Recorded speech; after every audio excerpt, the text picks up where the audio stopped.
Go for it, Doug. Perth is making the call.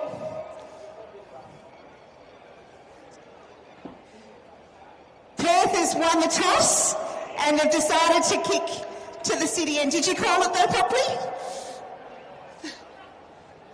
Okay, we might just do that again. Let's call that a dress rehearsal. It's the Perth's call.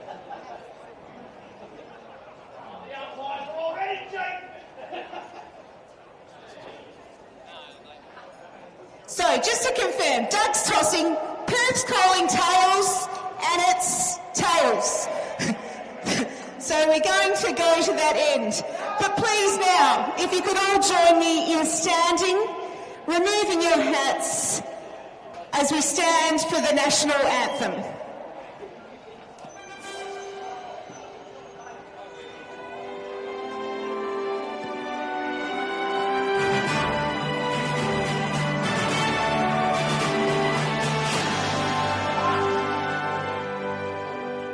Australians, all let us rejoice, for we are one and free. With golden soil and wealth of toil, our home is good by sea. Our land abounds in nature's gifts of beauty, rich and rare. In history's space, let every state of God's Australia bear. In joyful strains, and let us sing of God's Australia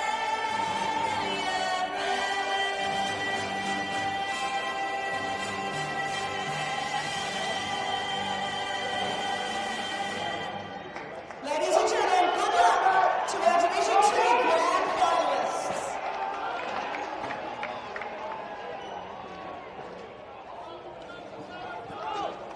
And good afternoon, everybody. It is Division 2 grand final time. Siren sounds, and the players are on the field for the last little moments before we take it on. It's Aaron Robertson, Darren Geard in the commentary, Cody on camera.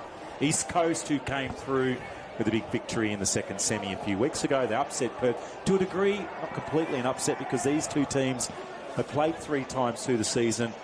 There was a one really close victory early in the year to Perth, and then later in the year they took on each other again, and at three-quarter time it was pretty much dead level. Then Perth kicked away late. However, a couple of weeks ago, it's East Coast came up from the coast and they did the job. They got away early.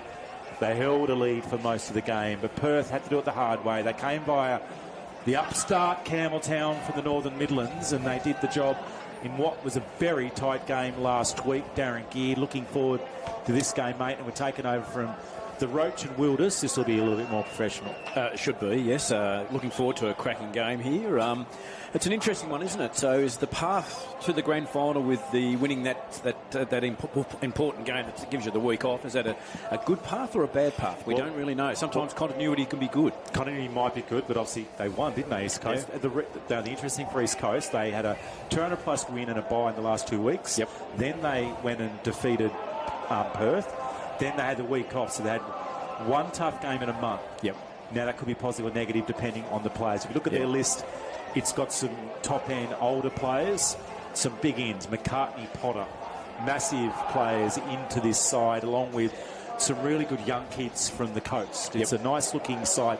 Perth, they've got Elmer at the top, 102 goals. We don't very often see that number. No. And we nearly saw Procopice, which she got to 97 last night. Yeah. I think I said to you, Aaron, that I was having a conversation with Will Stoltenberg from East Coast, and he reminded me that a lot of these people have their roots from the East Coast. Yep. So it's strong community, strong footy community. A lot of these players have moved away and mastered their craft and have actually gone back to support the East Coast Swans. Yeah, I'll give a shout out to both clubs. On the rise is Perth. They're a really strong, their team in the reserves grand final. But East Coast, a different breed. Is they've had to develop a lot of local talent from a very small community, got phenomenal footy penetration into that community. And full credit, saw Reg, the president, about an hour ago. He had a great smile on his face. And the board down there you and I work in footy, and I work in a state role, so I get to see lots of different elements of footy. They'd be one of the top couple of governance bodies and boards in footy in Tasmania, and they're always up against it with the geography. I'm looking forward. Perth, probably still favourites, maybe. Giddy, give me a call. Who are you calling? Look, they've had a great season, and apart from that one slip-up, so look, I'm expecting a ripping contest here. So Burling will be important. He's on the ball. He's got Pearce next to him. That will be fascinating. And we are away, and straight away, Pearce into the action. How Haley comes across, and no one gets the disposal as they all stacks on it. And she'll be feisty as it always is. And up and early is Highland. Ned, the former coach. He gets high up. The tap from Walker. He'll be important today. The release by Talbot. It's a decent entry as they first in towards Potter.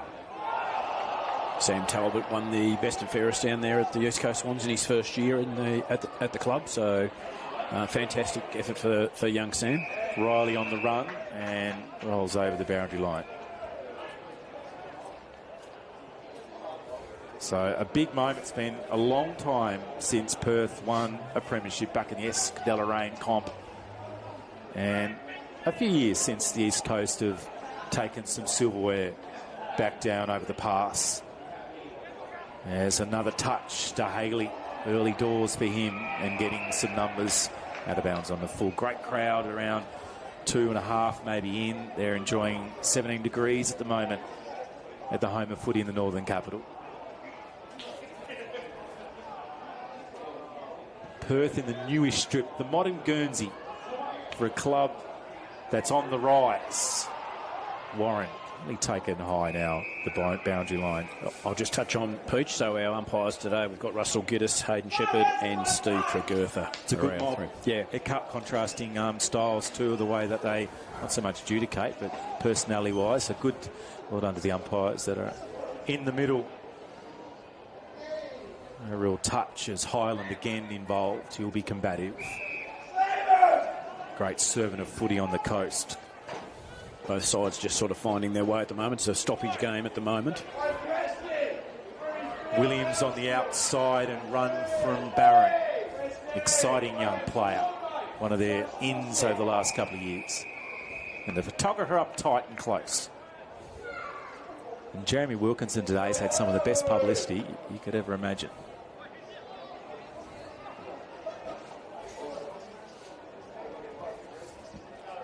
Little hold over the shoulder. Smith and another stoppage. A lot of the ball just there, Geedy, at the moment. Yep. You touched on Ben Elmer and his season. He's got Will Stoltenberg as a very close checking opponent at the moment. If we had a second camera, we'd get it on Stoltz. We'd have the Stolt camera. They're almost dancing. I did say to Reg, he'll create his own narrative at some stage. What a character. What's taken down and look out as the ball's got to the middle. And they're set up pretty well. Now some run off half back. Not the best kick. They've got numbers on the outside that lift a little high. There's Henry. Like the look of Tully. Haven't seen him since his junior days. Good player. And Tully gets it up the field over the top. Free paid in the marking contest there. And there's Blair McVillery giving away a free. He's got it though. Nick Child, yes. No, it's not. It's Isaac not. Newitt. So Newitt with the ball, he's, I wouldn't say too far out. He can roost it. And he looks like it. Now there's a little norwesterly blowing into the right-hand side. So this, you have to start this at the left goal post. And he'll get to the strip and one step in. It's doing what the breeze. The left goalpost. All right, I might need to yell out a little louder so the players can hear. The breeze will push that ball across the face. It is picked up. It's a goal and a half to the right. And the attacking side will have to be thought through. And that's dangerous. As for Somit, Murphy was in some strife. And what a start for East Coast. Well, that was a muck-up. And signals up Michael Murphy. Tried to pick off a short pass in from that kick in, and yes. That was a mistake that you don't want, and we saw in the Division 2 reserves that we covered a few hours ago. Those little mistakes cost Perth a chance to stay in touch against Avondale. Rachel Lee commanding in the Division 1 reserves grand final. We're now aware to the seniors. Lonnie leading Deloraine in the Premier League women at Windsor at the moment.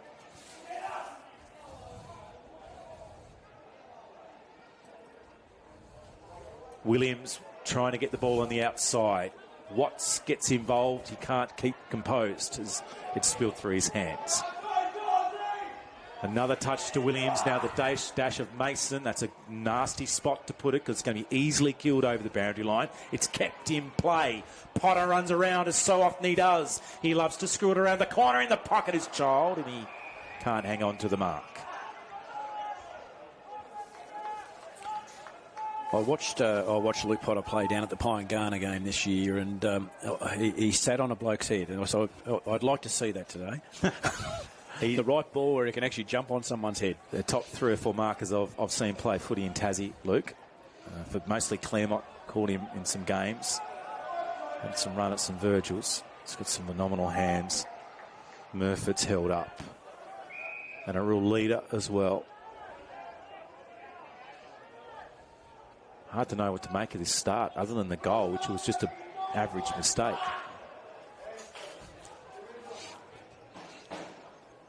No one really winning the ruck contest. It's a floater. Mason was in best position to get it. Now the chase from Kerrison. He's looking to get onto his left. It's a long searching ball. Rudy was there. He's going to have some stripe to get it. Blunt's involved. He lays a little block. That was clever. Riley did likewise. Push numbers back behind the ball there, East Coast. Stoltenberg with the swinging really disciplined. Crash. Goes Taj. He bashes into the pack and Stoltenberg comes again and a free kick given away. Matty Warren with the ball. 60 metres out from goal. Warren goes short. And that's just a little too easy, and Benny Elmer gets it on the lead. Will they drop someone back in the hole? Because obviously some tight checking on Elmer at the moment. I think Will Stoltenberg, he's a direct opponent, he got sort of caught up at the contest, got caught out of position there. So, but you're right. I think they really need to, that leading lane. They just really need to make sure. But it was a try and turnover, wasn't it? They weren't Yeah. able to hold and get Correct. that back. And Stoltenberg was a little bit out of position. So Ben Elmer to respond for the Magpies. No, he's pushed. And he's got it behind. So Murphy with one from a mistake. Turnover at 70 metres.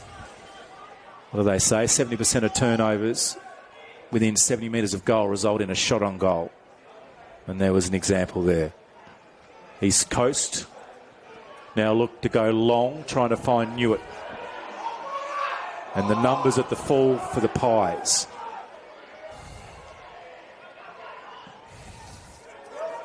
Goldfinch with a rush tumbler. A few players just slipping over. The grass is really lush.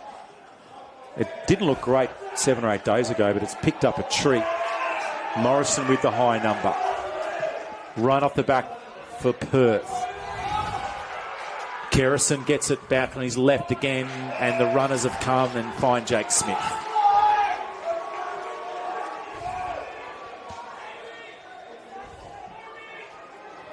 Now, if you're watching from our spot, we're going to get a good look on the Smith kick.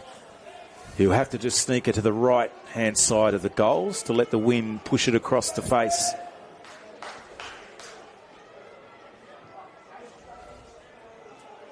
A hot start in the Div 2 grand final. Back-to-back senior grannies. What a day of footy.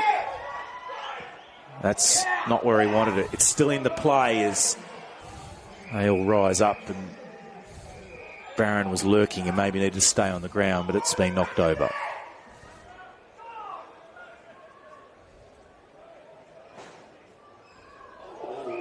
Well, Barron's just Barron's come in and for some reason he's ran straight into Jaden Blunt. I was going to say Taj Blunt. Jaden Blunt.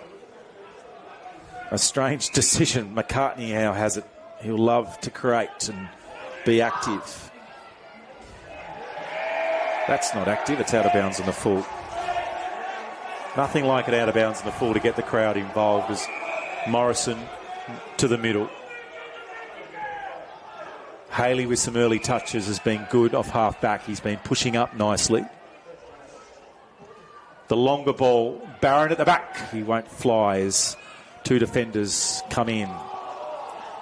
And Ned tries to bust the pack and can't find the exit.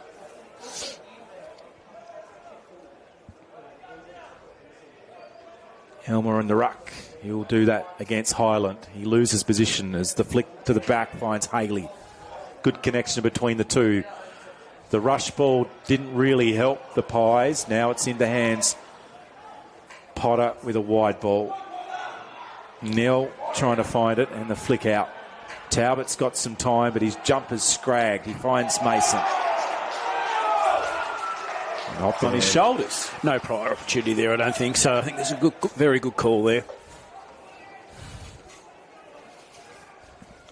Not a lot of finessing footy at the moment as both teams trying to find territory with some rush kicks. Billy Walker will do a bit of work in the ruck today. He could get a handball here. It's been a swing as Josiah Burling. Combative as always. Jake Smith to Warren. A lot of jumpers being pulled, pinched by McCartney. And another stoppage.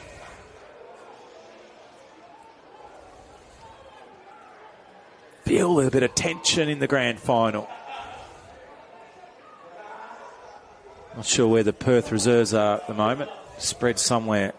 I feel they've enjoyed themselves the last few hours. The long ball inside forward. Stottenberg in front. Left hand comes down.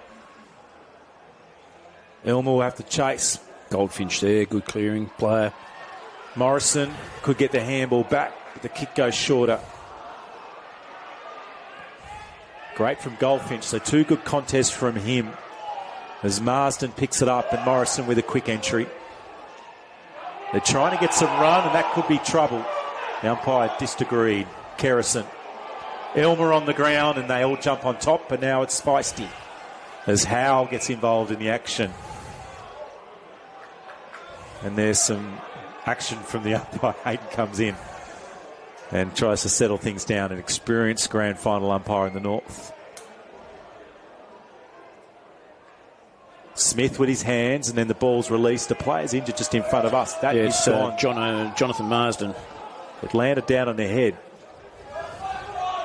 Marsden's, I think he's okay. He's still in the action. Burling. Abrasive character on the field. Stoltenberg. Rudy at the back. I should say Rocky Barron at the back.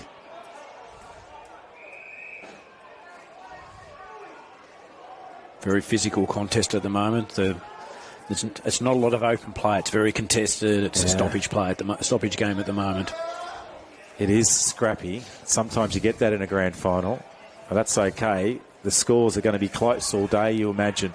If it stays like this, as Talbot won a ball and then the kick's a little too tight to the boundary line. That's really too easy for Jake Williams to kill.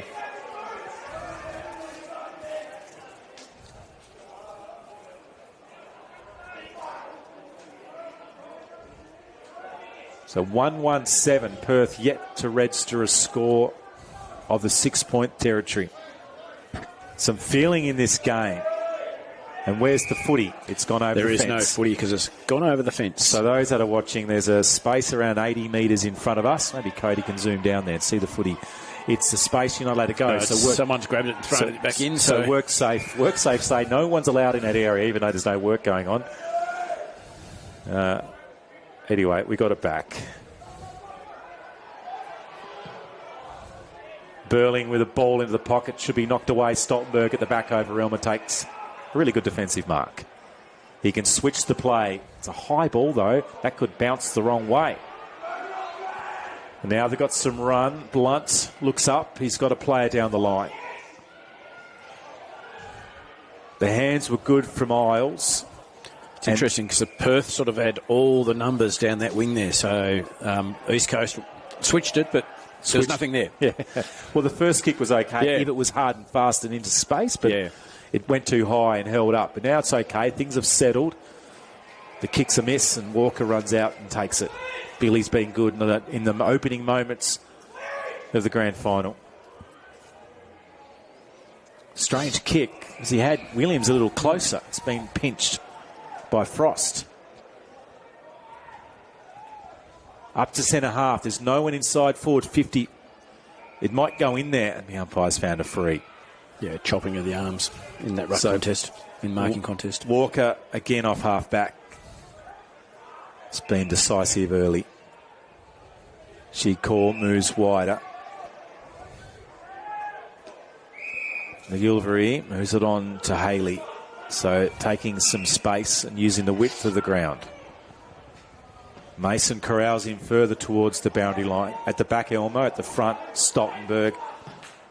And on the ground, Goldfinch. Stoltenberg and Goldfinch have been good in the early stages. A runner was going past.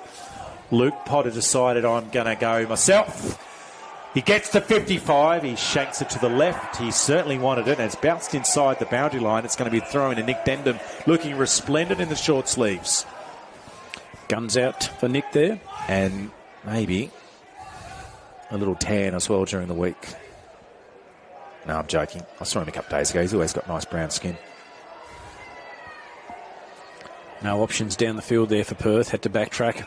Yeah, Bird was running out of time then. And this is a dangerous spot to put it as Williams out wide now. Going backwards to Smith. Up the line she goes. Little tag of the jumper. Neil gets it back. He's got a runner over the top. He's looking for Isles. He'll now run onto the footy. Barron comes out. He's got a player in the middle. That's where he goes. Williams looks up. The Elmer lead now comes. And at the back is Haley, who's going to have to jump at this one. Barron will go up into the pocket. And it's knocked to the ground.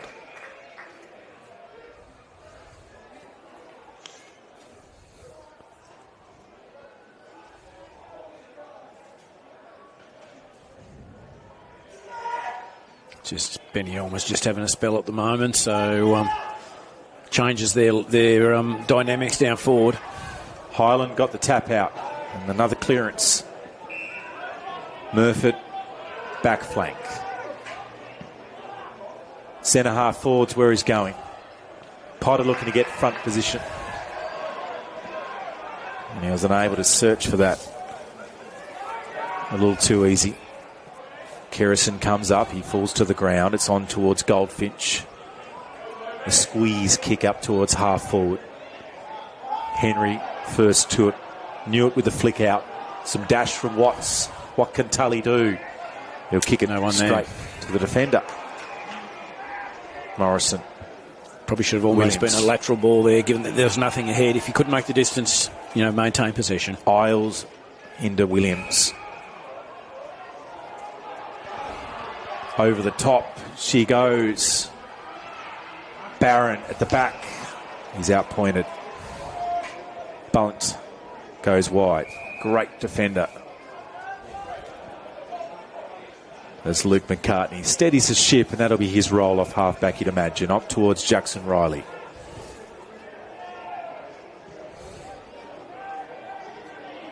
Another missed kick. It's like they're misreading the jumpers.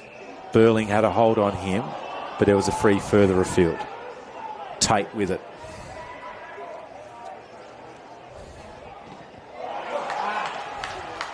The smother came from Burling.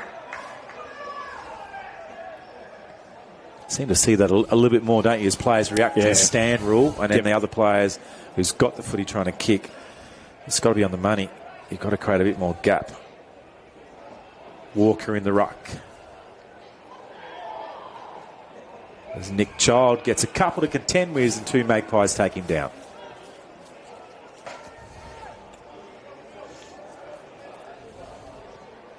A lot of work at the moment, Billy Walker.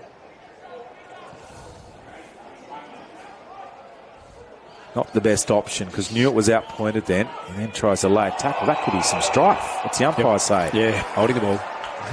Interestingly, so Ben Elmo goes off. It gives Will Stoltenberg a bit more of a licence to probably push up the ground a bit further. That's a very good call. He's been anchored back to Ben when he's on the ground. But and he loves to run, doesn't he? Yep. Loves to create.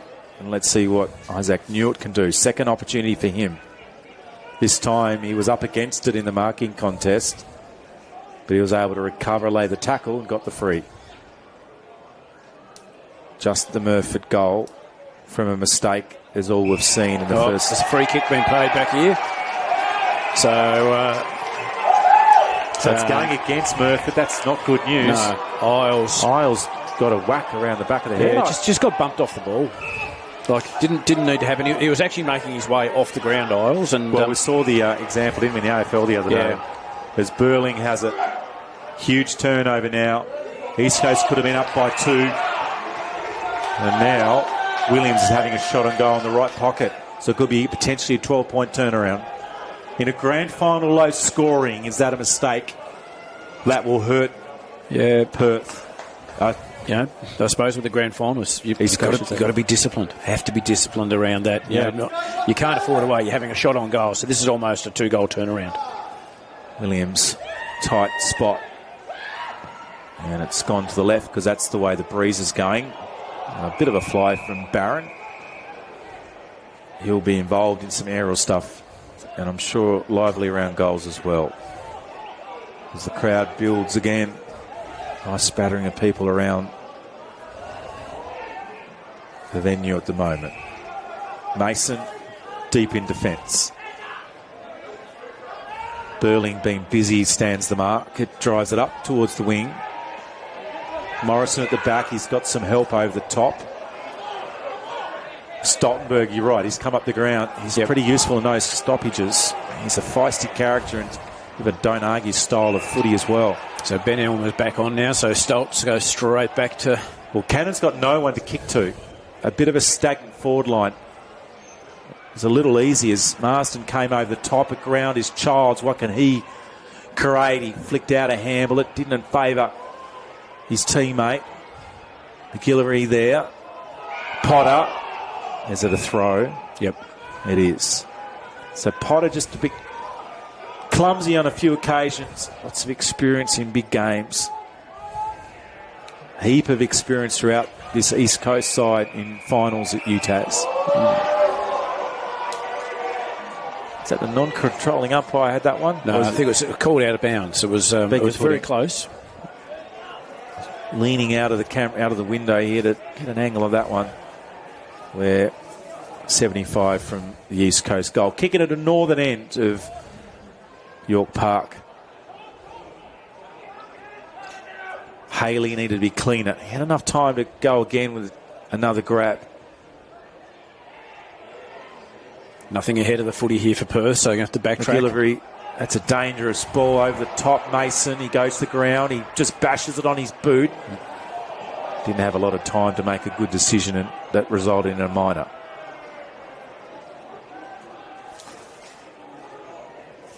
Henry with a handball over the top. And they'll build with lateral movement. Shercall now. He decides longer. Barron at the back. Gets on his bike. He's got Elmer over the top. He might ignore him. Rudy screws it around the corner. Yes, he snuck it through. Some dash off halfback. The long kick. Some clever hands from Rocky. He had some options with Elmer on the lead, but he had some grass in front. He took as much as he could back and then curled it around his body, and Perth had their first. Ignore him. Patient sort of build-up, wasn't it, there, Perth? They sort of, it was the go slow through that mid part of the ground, and then once they get it to Barron's leg speed. Yep. Barron's always going to play from behind, use his body, trying to manipulate the space, get it in the back, and when you transition like that on a big ground, there's always going to be room for you to move. So a goal apiece, it's a point still to the Swans.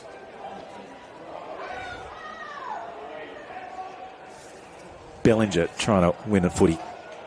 Pearce comes in. Hasn't had a heap of the ball. A couple of early touches from Pearce, but he's now coming around the footy. Highland in the ruck. And they're trying to get some linkage handball going. Elmer falls over. At the distance. Yeah, it was sort of an interesting build-up, sort of get to the 50-metre mark and then blaze on goal. So there wasn't really any shorter options ahead of him. Yeah, it was interesting because Elmer ran back and then he fell. Yeah. Blunt with it in the back pocket.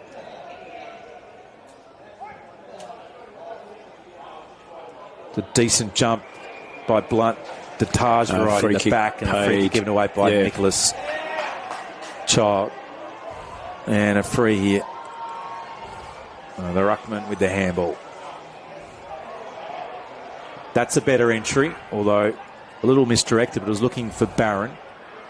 1-2 was probably a good option. McCartney will get it back off the back handball from Goldfinch, and he'll launch it up, and on the back of the pack is Howe.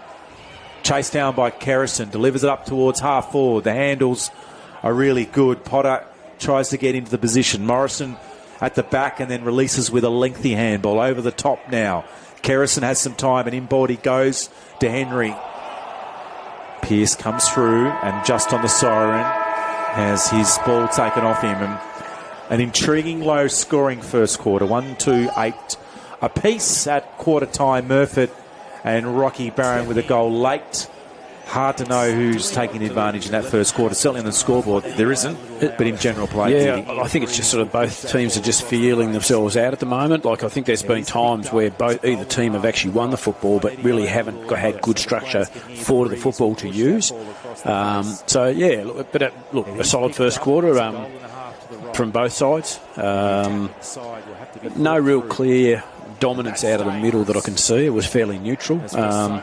And interestingly enough, like, the quarter's only gone for 25 minutes. There wasn't an overly significant amount of stoppages either. So gets on his bike. So Elmer great contest. He might ignore him. Yeah, just to mention a couple of better players. Williams, Burling and Smith were good in the low numbers for Perth. They tried to get involved. Barron had a few moments. Morrison was actually good off. Played behind the stoppages for East Coast. Stottenberg got a little bit more of the ball. Haley was pretty good. Child had a couple of important touches. McCartney was classy.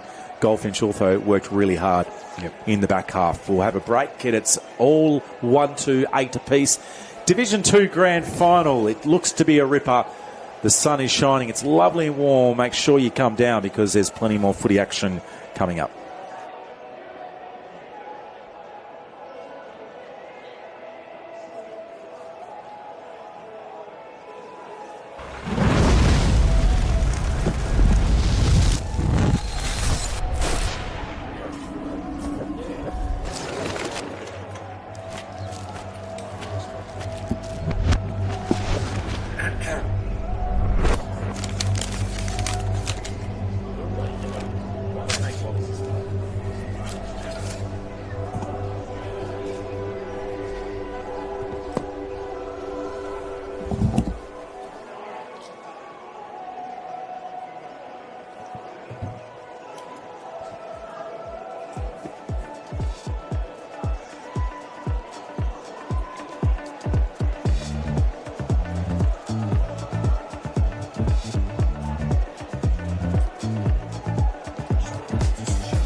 East Coast, I reckon their backs were their Backs were the ones who do it. It was Stoltenberg, McCarty, Goldfinch, yeah.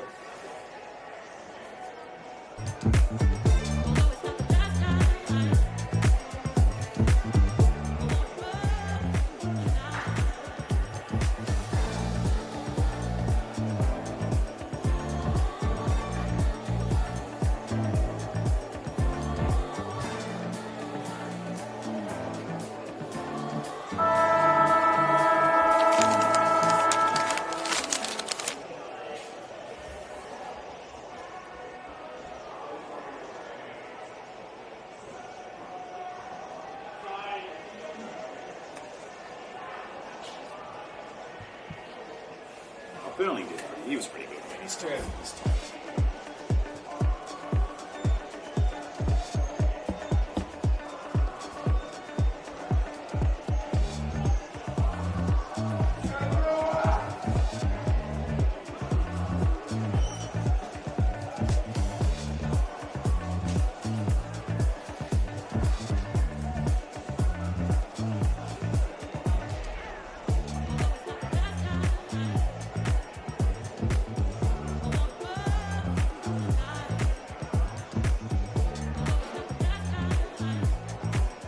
Burling never played much sense. Yeah, he did. He played the two premierships. Why did he? Yeah, the two premierships. He played the captain. He did captain.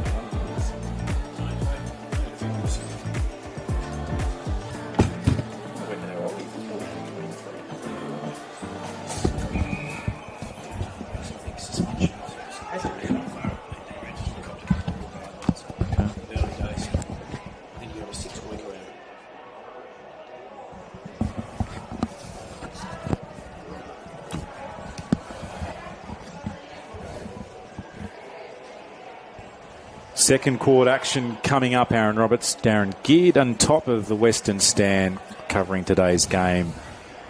Just saw Bird from Perth getting a little bit of treatment during the break, but let's hope we see a little bit more composed footy Geard in the second quarter. You know, we're looking out on the ground, perfect conditions. Slight breeze, probably. You look at the sock over near the screen on the far side of the ground. It's more almost across the ground, probably into the southern far forward pocket. It might be sort of slightly going that way. So look, you think, first quarter done and dusted, it may open up. Yeah, tied legs sometimes open games up on UTAS when people aren't used to. It's saying that it's not that much bigger than both. Well, it's longer than Perth, but maybe not wider. There's a fair bit of space to cover it. St Helens on their ground as Billy Walker had a really good first quarter, and the umpire finds a free for Williams. Burling now. Longish, that's better. Good entry. There's Elmar at the back. He takes it off Stoltenberg. That's the thing with Burling, like the experience there of actually just that weighted kick. Yep, yeah, low penetrative It's kick. almost invited Benny Elmer out, to the drop point. It's very hard to defend when you get such good entry. Stoltenberg had a lot of work to do. Even with his long, cagey arms, he couldn't prevent that from getting into Burling, into Elmer's hands. He's yet to kick a goal in the grand final. He's on 102. He's on 103. Burling starts it at the left and celebrates with some gusto. Benny Elmer, great goal. And a good start for the Perth Magpies as the Burling exit and the Elmer grab, the 1-2 punch for the Magpies has worked a lot this year. Longish, that's better. Good entry. There's Elmar at the back. He takes it off Stoltenberg. That's the thing with Burling, like the experience there of actually just that weighted kick. So Billy Walker he's on in the ruck now for Perth. He's on 103. Burling starts it at the left and celebrates with some gusto. Benny Elmer, great goal. No one really gets their hand on the footy, and a good start. Burling gets another clearance. Notice that Ethan Goldfinch has gone into the middle, playing on Halley. Yep, knew it. And backwards now to Howe. Talbot has some time to look up, and he gets a lead. A long one, and maybe the hands in the back from Wood not called. They've still got numbers around the fall of the footy. Burling comes in. He'll get the ricocheted ball.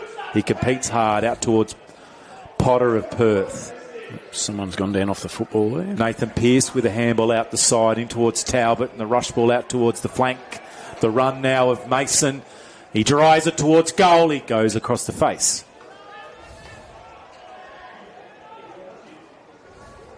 A little bit more open. That was more entertaining for the crowd and for us in the commentary box. There's some flowing footy. It certainly provided the pressure, that kick. It needed to go a little lower. Haley has it. He equally goes short, but this time fairly easily to Williams, who's had a few touches. He's a good user of the footy, Haley. And he finds width in the hands of Marsden. They're saying come back this way. Marsden looks at Bird and says, I'm going further up the field. Cairns had it and he dropped it. And you can hear the passion from the crowd, and they've found it's gone their way, maybe. As Cairns, he came up with a free kick. Burling with the run, he goes short. Haley again. Haley goes inboard. Oh, the kick was missed. Marsden has time to move further up the field, looking for Warren at the ground. He looks for a handball over the top to Barron. The ball doesn't juggle his way. Haley picks it up for East Coast. Stoltenberg with the rush ball. That comes back out over the top of Mason. He can't recover. Now comes in. Burling with a handball. Swinging out now. Chase on now. Potter for Perth. Barron. Elmer. Wow. That was good. Josiah Burling again. Just that fat side of the ground open up there. The space was there. Very good ball movement. That's the Perth team that had so many big victories this year at their best. Haley involved. I should say not Haley involved. Burling involved, and now Elmer at the end of the kick. I think Haley did start it out on the wing out here, though. So, yeah, Haley was better.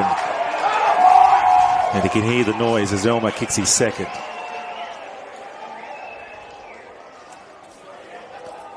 So the Haley touch, and the Burling kick, and Perth. Barron, the Elmer goal. Wow. That was good. The other involved, Jake Smith had a couple of really good moments as well. So really good start for Perth in this second quarter. 3-2, 20-139. They've opened up a little bit of a gap. Haley was better. My take is the forward line.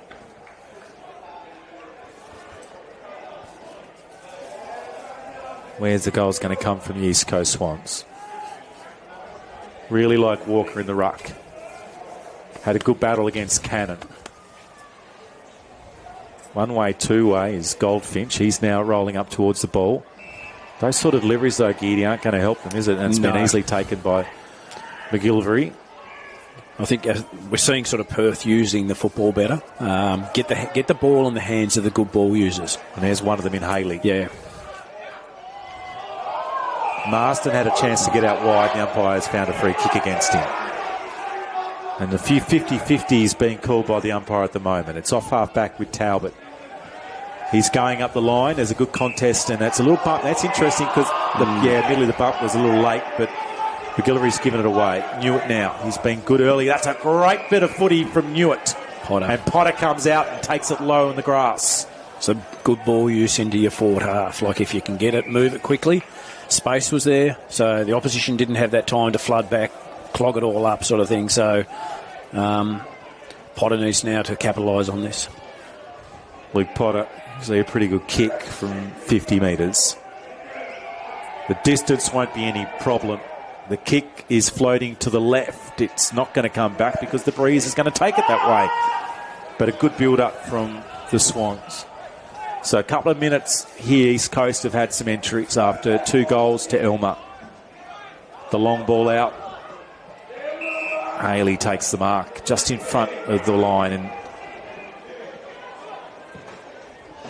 some of the Bridgenorth reserve guys a little further afield in towards Shercourt.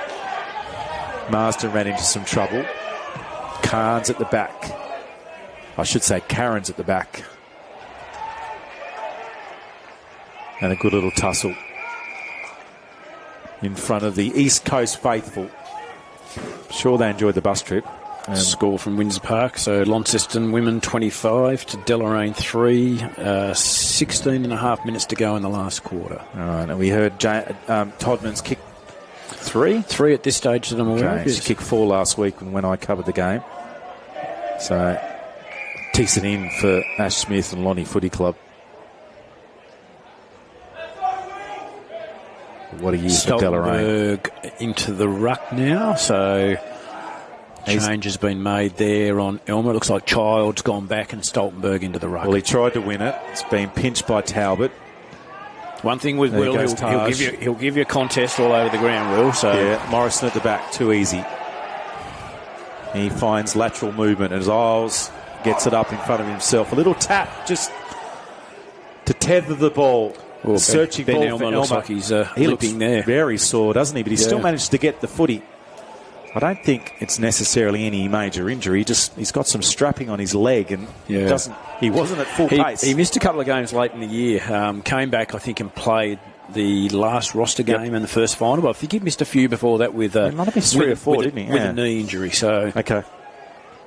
Well, he's certainly not running at the speed we're probably familiar with, but that's probably the first time we've had to see him actually run with any length. Yep, Smith with 2 hands. Stoltenberg misses the flick handball. Perth trying to go backwards to go forwards. Burling, that's holding the ball. That's a good little victory. And now the Swans off half back. There's a player wide and just going straight to Walker. No one to kick to there. Yeah, that was indiscriminate. Interestingly enough, every player was running away from the ball carrier. Yep. No one actually went back to the ball carrier. So Talbot in defence, handballs wide, then the kick out looking for Mason. Stoltenberg now on his bike. He'll rush it onto his boot. It's not going to favour his team. He's kicked it to his opponent. Well, he has, but the problem is he got tackled as he was kicking out a player in the pocket. Morrison now comes out. The runner goes past, he ignores Bird. Now he'll get him a bit further down the field.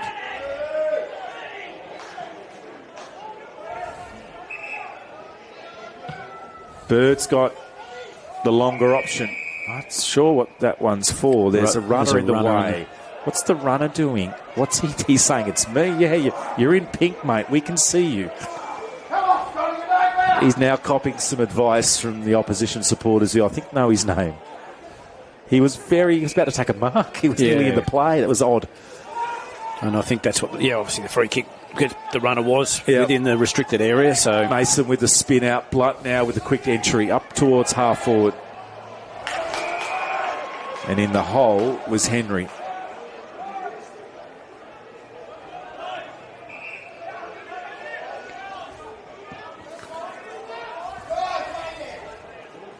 It's going to come back as Child should take the kick as that went out on the full. Doesn't matter how big the ground is, Gear, they still kick it out of bounds on the full. They do, yeah. We were talking about this the other day. If the rule does get changed to that last touch to do sides, all of a sudden bring that back through, not play. Yes, Potter! He said he was going to climb and he did. He tried, he got up there, but I think the hands in the back may have been the... And Walker, I should say. I keep going to say Morrison. Walker with the free.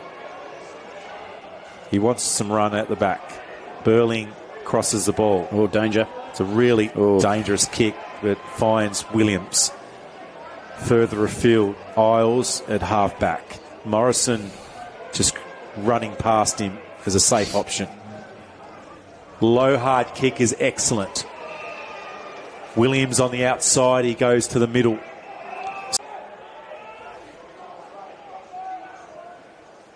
McCarty now. That could be out of bounds in the full as well. It might have just stayed in for Mason. No, umpire signalled out in the full, so Williams with a free kick for Perth, just defensive side for East Coast and attacking side for Perth. On the flank furthest away, the Railway Workers wing about to come into view. As was Burling, and another missed kick.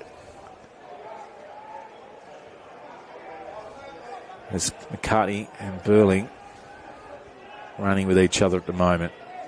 Nathan Pearce in the front of the screen. Expect something from him. Hasn't had a big impact, Pearce, at the moment. I think I'm not sure whether he's actually got someone running with him or Burling sort of has been alongside him at the start of the game. He's still with him there at the moment. Williams, sorry, Giddy. Williams was about to rush through. And did he get taken high? Oh no, you're right. He hasn't had a lot. And you're right. They start against next to each other at the stoppage, and then I think they spread and both search for the footy after that. Goldfinch in the ruck. Smith on the ground.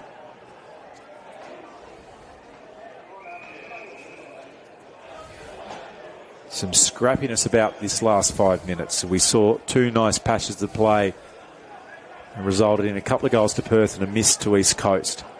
And since then it's been a grind as Stoltenberg moves onto the ball and the umpire finds an infringement and a holding. Yep. As Riley has it for East Coast. McCarty now getting plenty of the ball off half back. And he doesn't have much other than just to go up the line.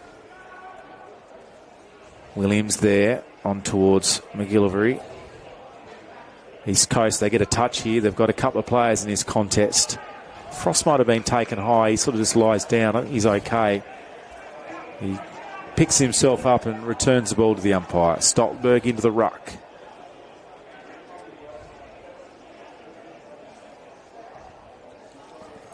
Haley trying to run through the pack and he gets held up. Warren involved and another stoppage. It's getting his hands on the footy, Will, in the ruck contest. So just not East Coast just aren't capitalising on it at the moment. Walker got his hands first and then a squeeze by Riley. First onto Kerrison. He'll get a free from the push. Now he'll get it. He'll get it back. It's good from Kerrison with a follow-up kick. Burling tumbles and marks it in front of Blunt. The lead comes from Barron. So, or Walker, is it? Or? Sorry, no, his long sleeves. Not Barron at all. No. It's been picked up by Cairns, or Cairns. I'll get his name right. I'll put my glasses back on. So Jake Cairns now with the footy. He even got the black and white slippers on. Maybe a little bit of red as well.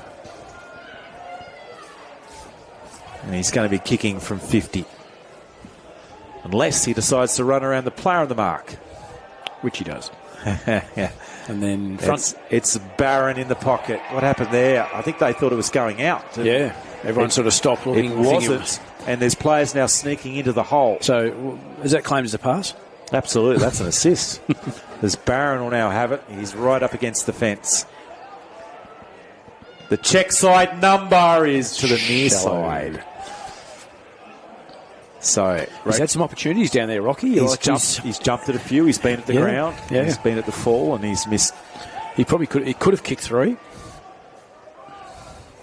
So needing a response just to give them some confidence. But Perth have got the ball on the outside by Bird. He centres it up. Cairns looking for it again. He'll win the free. He'll go back to the pocket. And it all looks too similar as Barron gets it again. He plays on now. He'll go check side for a second time. He doesn't make the mistake the second time on the run. Cairns with the pass and Barron with the finish. Copycat stuff. Been a very effective forward. As I say, a number of opportunities. Not necessarily kicked that accurately.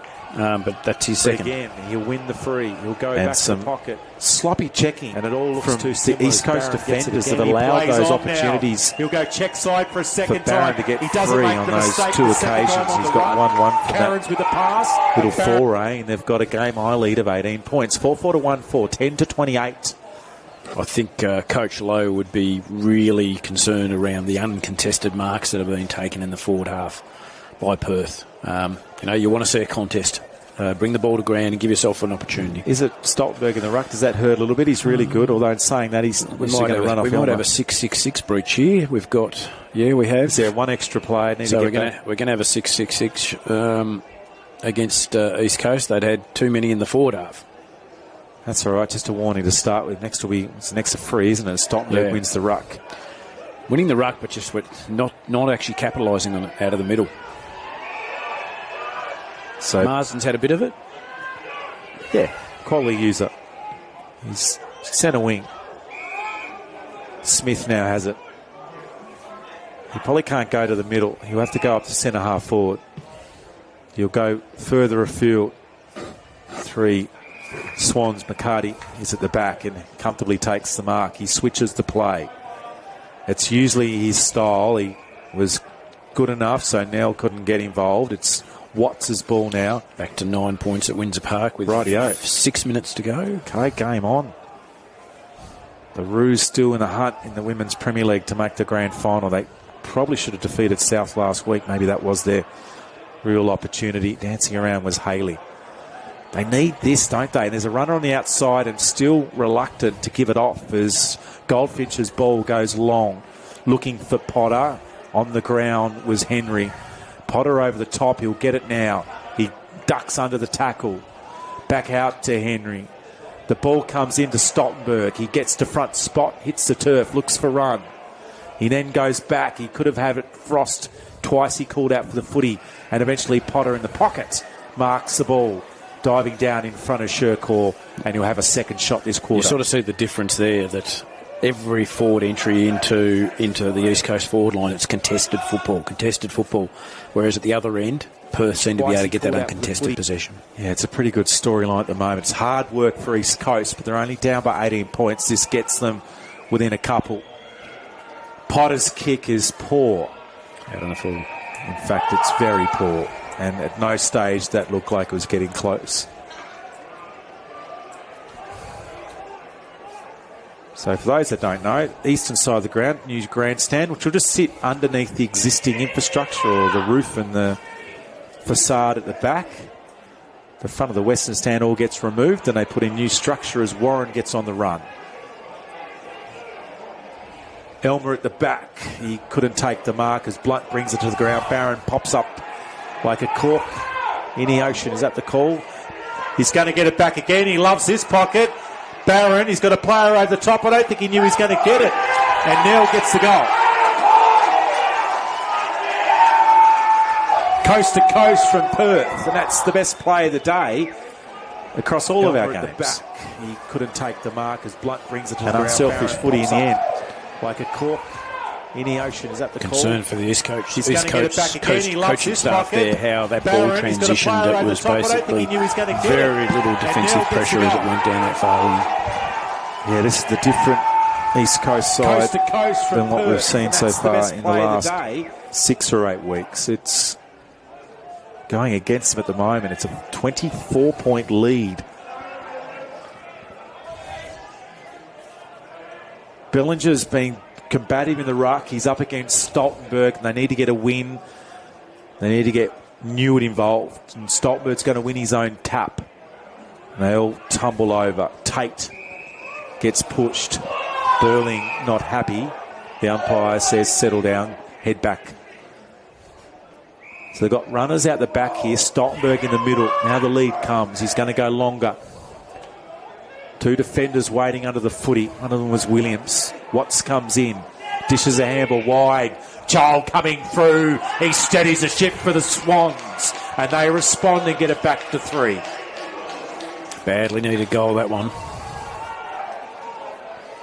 That was hard work. Yes, Coast in the middle. Now the lead comes. He's going to go longer. Compared to the Barron efforts at the other end and the Nell goal, it was Williams. The Nell goal, it was hard work, but they did it, and that's all that matters is the end result. Stoltenberg's throwing everything at himself at the moment. They're throwing everything at the footy and the opposition as he ever does. Badly needed goal. Just 9 points up with 2 minutes and 7 seconds to go. All right, sounds like they've got it. So Lonnie will most likely progress against South in the grand final, the women's. North Lonnie won the reserves. No, Launceston won the reserves. Oh, I beg your pardon, they did too. I noticed Barron's into the middle now, so haven't seen him in there, I don't think, for too many clearances. So Stoltenberg and Bellinger, nice little contest. He's given us Stoltz has given him a fair bit out of the middle. Very good, and here comes Morrison, showing his determination. So things have really heated up with some goals now being kicked. Perth 5-4, East Coast 2-4. Elmer and Barron with 2 apiece for the Pies. And the Swans have responded finally in their first goal in this quarter through Nick Child.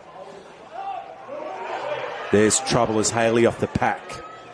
The space in their forward half. Oh, it's nutmegged him. Elmer at the back. He's going to have some work to do. Blunt coming through. He punches the ball away. And he's going to find McCarty. Coming down on him is Warren. He did a good job and pushed him off. He nudges into the pocket. He's got Elmer over the back. He gets onto it. Looks backwards. He's going to centre the ball. Oh, look out. Barron again.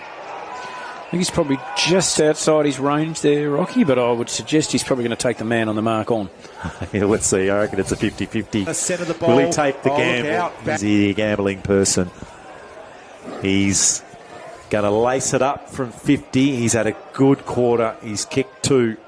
Yes, Starringier. He runs into some Swans. The handball over the top to Warren. He gets it back, and the 1-2 from the pocket goes Barron. And the punch from the middle, and Howe kills it.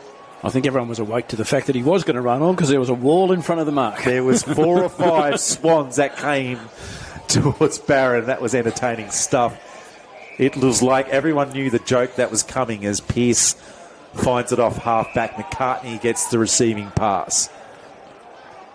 Where do East Coast get their drive from at the moment? Like they are winning the ball. Super slow, isn't it, off this half-back? Yeah, out of the middle. Like that, they just don't seem to be able to create or find space. Blunt's been okay. Pearce getting a bit of a touch, but the kick's not great. So Pearcey there being a right footer. Corridor open. He's running that way, but he comes back outside. There's of the there's a Perth player down. It's Warren. Sorry, it's So it's a free kick back down here. It's been reversed down here where the kick was taken. Oh, did the ball get there, or was it where the ball was kicked? Depending on the umpire blew the whistles. I think it's down. It's back down here. Yeah, it's down here, isn't it? Yeah. So it cost him a mistake, and that's it's the just second poor time. discipline from East Coast at the moment. Yeah, they're hurting their chance at the moment, East Coast, with some choices that aren't working. Just once again, with it. sort of, corridor open, go through the corridor, take the game on, change the angles. No, we'll go back out and we'll go down the line, down the outside. It's very predictable. Watts was there. That's probably holding the ball. Yeah, it is. He might think he got away with that one, Talbot, but the first one looked like a free as Smith's been good in and around the ball. McGillivray now. And spread. That's not helped his team. No, he's given a bit of work to do. He's got plenty of space to work with as Williams. Got lots of players in front of him, though. And space. It's some terrible footy then. Marsden, a sloppy from Perth, even though they had oodles of time, it's out of bounds.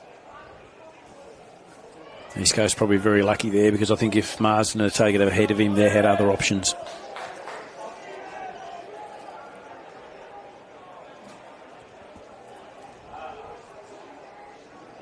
Stoltenberg at the back. Walker gave away a free. The umpire missed it on the left shoulder of Stoltenberg. Barron with the tackle. Newitt trying to be involved. Talbot at the back of the pack. Pearce slips when he needed to stay upright. Williams will be the recipient of the mistake. Goldfinch coming through. He's going to get it back again from the handle from Watts. He'll bust through the pack. This is better from the Swans. Is the ball going to stay? Oh, what's that one? That looked like holding as Watts. It just bobbled away from him. He was probably lucky. Morrison now will take the ball to Burling. He dances around and gets it up high, and that's out of bounds on the full. And neither side going anywhere at the moment, Darren Geard. No. Which, from Perth's point of view, that's probably not bad. Just absorb some pressure. Don't let them score. Go into half-time with the lead that they've got, reset and go again. Goldfinch has been pretty much East's best player. Yeah. The Coast's long, tacking, kicking player. The left boot launches. Potter comes. Ball out the back. Burling's first to it. He's got a handball over the top. Then it finally comes. It's a dangerous spot. Oh, you wouldn't believe it as Child, after the siren, kicks nothing because the noise had been made by the hooter to our right. And that would have been a big goal from Nick Child. It leaves East Coast at 2-4, 16. Perth at 5-5. Someone's hurt there. I think it might be Josiah Burling. That's the last thing they really want, I think, at the moment. He's on 102. An entertaining last 10 minutes. It had some scrappy stuff in the middle, but we saw some brilliant stuff from the elusive forward, Rocky Barrett, with a couple. Great goal. 5:35 in what's been a really for exciting Perth. game. But some little quick comments from you, Darren Geard. We'll have a break here at half-time. Yeah, just that fat side of the ground. I think Perth were just more efficient with their ball use, working hard to create space. I think we're really set for a strong second half here. All right, we'll just mention a couple of players that have had a bit of influence. Stoltenberg came at the ball, was really good. Tully Watts was around. Nathan Pearce, a few touches. Potter needs to get his hands on the footy, although some of the ball wasn't quite as good. Hyman a bit quiet. Cardi's been great. Goldfinch has been probably their best at moments. Elmer has looked dangerous. Hasn't had a lot of the ball. Burling's been brilliant. Walker has been really combative. I've loved the way. McGillivy's been good. Karen's had a couple of moments, but Barron up four has been particularly dangerous and could have had four. Barron was very good that quarter. Absolutely. We'll have a break here on the stream. It's half-time. The advantage to Perth. The team that finished on top but had to go through the preliminary final. We'll be back to second half action very soon. Runners out the back here. Stoltenberg in the middle. Now the lead comes. He's going to go longer. And also at the Two defenders waiting under the footy. One of them was Williams. Watts comes in. Dishes a handball wide. Joel coming through. He steadies the ship for the Swans. And they respond and get it back to 3.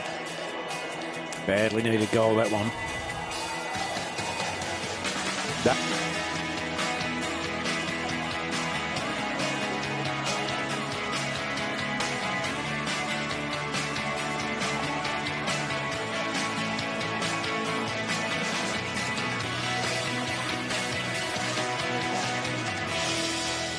Harcourts, more than just real estate professionals.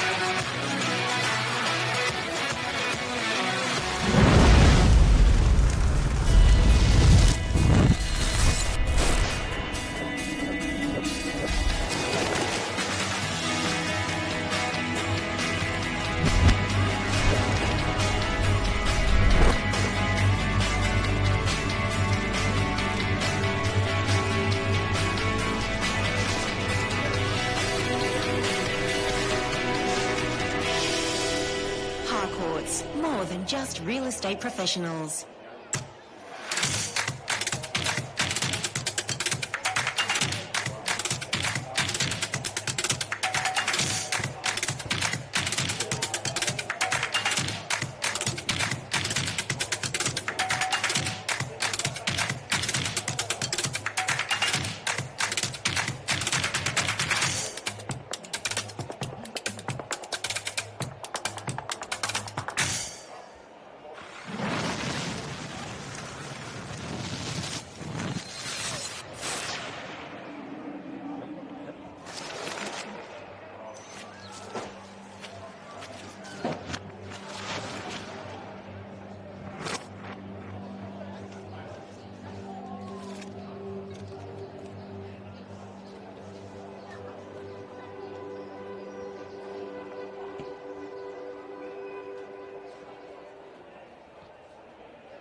Well, there it is, Darren, the red Sharon.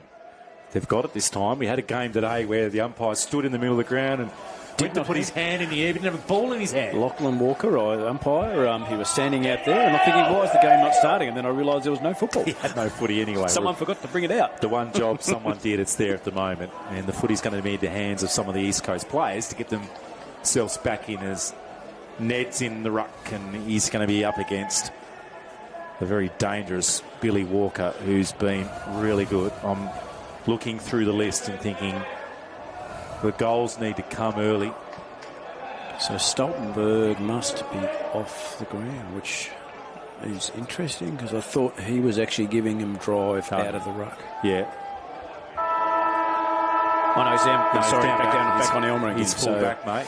You might have missed his head next to the goal post.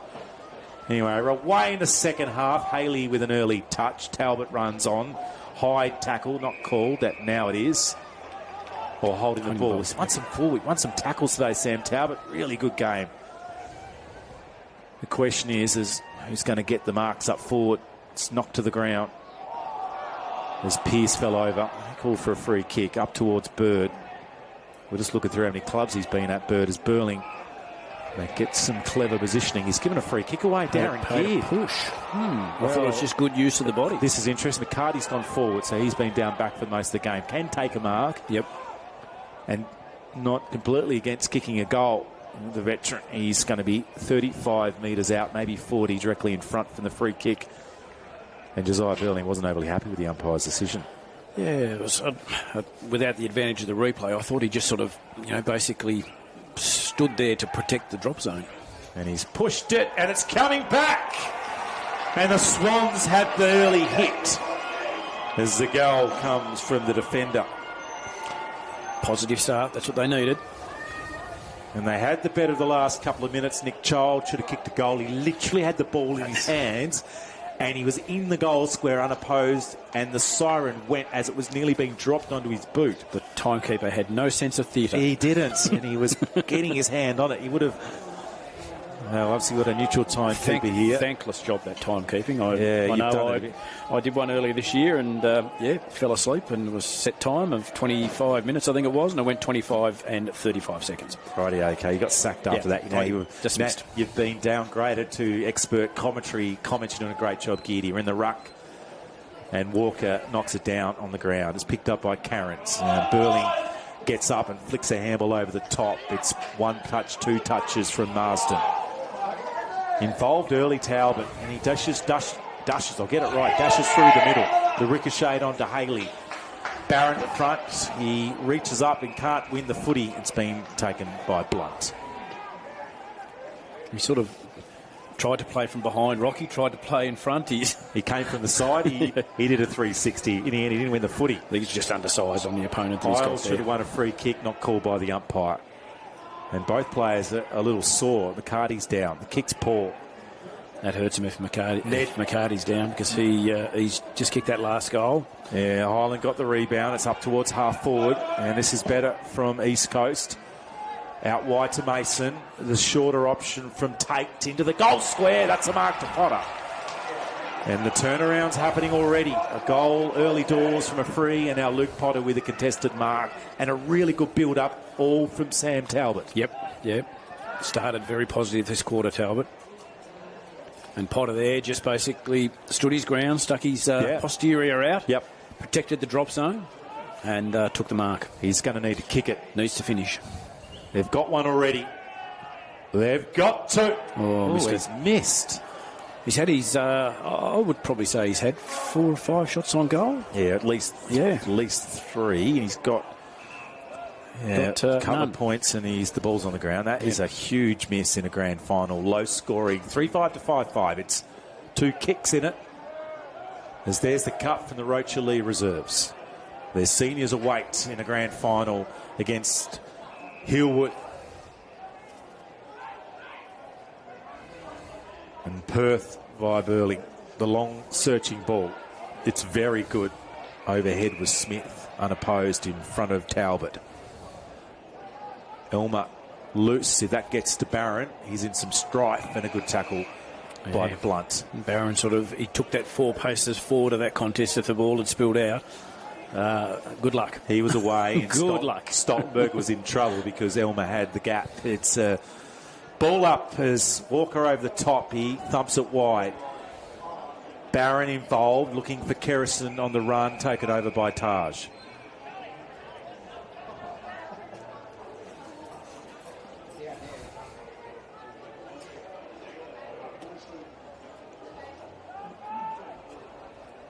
Highland from behind. And then the crash by Burling. Great defensive work. Walker taken without the football, wins a free kick. Ned Highland a little indiscriminate. Kerrison on the outside. He will get it onto his left and launch it to Elmer. He gets position from Stoltenberg. The defender comes in his way. Someone's given a free kick. It's going to be Stoltenberg. Maybe a little push under the ball. He can clear the ball out the side to Howe. Howe's now covered by Cairns. That's gone up high. Highland at the back. He won't win the footy. Barron at the fall. Gets it in the turf. Gets to 50. Barron drills it towards the goals, and Stoltenberg takes it over the top in front of Cairns. I think Barron as well. Like he's kicked 2, but I think he's missed a few as well. He's missed 3. Yeah. And 2 on the run, which were really gettable. That's close to the boundary. That's annoying. It's gone out of bounds. And it should have been a Mason ball, and the Bronx cheer.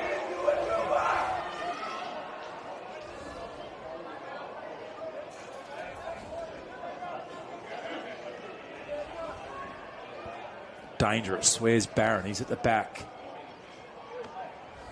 The tap comes to the front of the pack. Pearce gets taken down, and Warren ensures he's going nowhere. He's just not getting any time and space at all, Nathan Pearce. Every time he gets the footy, he basically wrapped up. So there's still some upside to the East Coast, a few of the better players. There's a little flick trying to find Tully Watts, unable to take possession of the ball. Oh, look out. He's going to be caught holding the ball. He didn't really make an attempt, did he? As soon as you're on the ground and you drag it back in, even if you're dragging it back in to recall the handball, then basically you must dispose. You've got to dispose of it. Yeah. So Jake Williams, he's had a little bit of the ball today, not looking confident. He gets the lead, it comes out, and it was just a little wide. Barron, he toe pokes it to Warren. He gets round 1, he then straightens up. He puts it too far. In fact, he puts it a long way and actually out of bounds on the full. So the score remains 3-5 to 5-6. Lengthy releasing ball. Highland with the touch. Isles at the ground, and the run of Williams, and they build up through Burling, and it's a long entry. It's all by himself. Haley nicked back behind, and he's marked it in the spot we saw a few moments ago where there was a shot in the mix. It's a difficult spot to kick goals with the breeze, and we'll see what William Haley can do. What are we? I reckon we're right hand goalpost and just allow for it to drift. So we'll ride this one home as Haley has been good and he's put it left, and that's where it'll stay. Is it hits the post. Sidles along the post.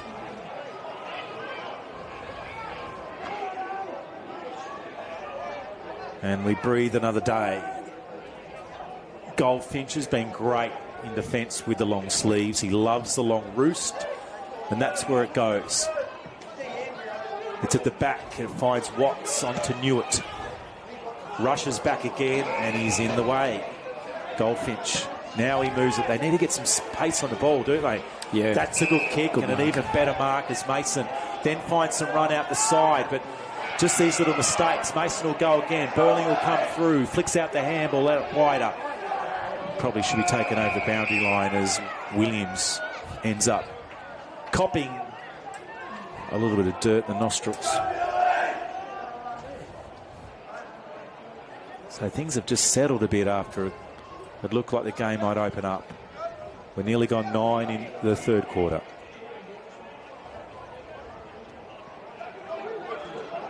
Ball comes out the back of the pack towards Isles. Warren retrieves it and Isles goes again. Walker with the flick.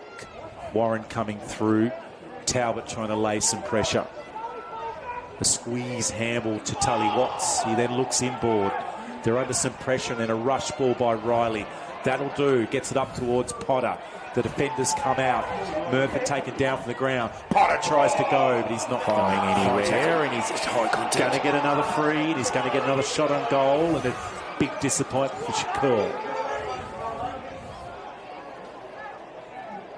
He's had one from here already, and he missed. He's got to kick one soon. Surely. Yet to register a sausage roll. And Cody's got the camera zoomed in right behind him. This is a big moment. Left goalpost for everyone watching. And if I yell loud enough, Luke will hear it too. He should know. He's put it too far to the left and it comes back late, and that was a poor contact. Seemed to run really close to the man on the mark and then had to sort of almost kick it that way to get around the man on the mark. A man who's kicked a lot of goals across community footy in Tassie. Did the handball come? Yes, as Burling receives it. He's going to go further afield. It's a brilliant kick, and as Haley comes out, he's involved. Two key players there, aren't they, in Burling and Haley? Absolutely. As Haley looks up, he's trying to find some space. Stoltenberg and Elmer will contest. They'll fly, but the float comes from behind and an easy mark to Cannon. He can go across the face here, Cannon. He has to be good because they've got two players nearly the slip. Now the second kick comes along. It's got to go quick. As Blunt goes to the middle. Stoltenberg could get on his bike with a handball back to Blunt. He finds some lateral movement. Oh, the short option. Yes, you can hear Derek. We're watching and this going not to there. And Perth will come back again. They've got two players inside forward 50. He launches it in. It's over the back looking for Bird. It's coming back. They're going to then get it. Oh, what a smother. Run down play from Howe. Sometimes the simple things, use the usable player. Don't try and invent something that's not there. Goldfinch now the run. Can they respond? He'll get his left boot and he'll launch it into this one. It's a driving kick. He's trying to find Potter. It hits the turf now. The handball comes back in. It finds Wood. He goes towards the middle. Multiple players here for the Pies. Potter there from Perth gets onto it first. On the outside, McGivery, good defence. They've still got some numbers around the footy. Marsden first to it. He slows it down, and then the short ball comes into Elmer, and the fist of Stoltenberg. Barron at ground level can't pick up the footy.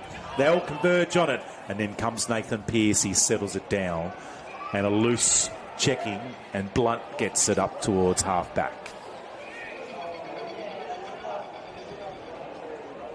Not the best kick, but it's just stayed in play for Newitt. I thought that was going out of bounds as Walker was backing into the hole.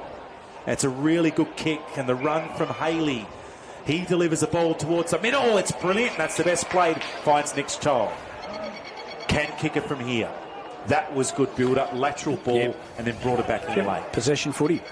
And as I say, every player that actually received it was actually hitting up at the ball carrier. So. Exactly. Yep. Great call, Darren Geard. Nicholas Child from maybe 46, 47.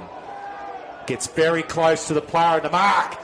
That snuck through. Yes, from Child. Two from East Coast, and they squeeze it back. That's his second. Valuable goal kicker. Sort of at the stage now where Perth have had a lot of inside 50s, just haven't been able to hit the scoreboard. Got to say, two Stoltenbergers would be handy. Yeah, one in the ruck, one in defence. Yes, yeah, correct. But I don't know which one's actually been the better one. I'm not sure. Off-field Stoltenberg. Yep. I like him in defence. Yep. Because I think they've got enough good players and got a good enough young kids. Yeah. And I think you throw Ned Highland to do the ball work in the middle. And that's exactly what they've done. Highland to get involved, and he's got a rock and roll against Walker, who's classy. And the catch-22, take him off Ben Elmer. Does Ben Elmer then get off the leash a little bit as well? No doubt. That's the challenge that they have, and that's what coaching's all about. You've got to take some risks to win the game. Talbot's been wonderful. Goldfinch is even better. East Coast lifting that runner gets in the way again. What are they doing out there? Getting some problems with direction. It's going to come back towards him. High to Burling, who had to jump up. Great grab, didn't quite bring it down. Pearce was there. He jumps all over him. Now comes back to Mason. Driving ball out wide. Giles going to run into an open. He's banged free. East Coast are rolling. They've got within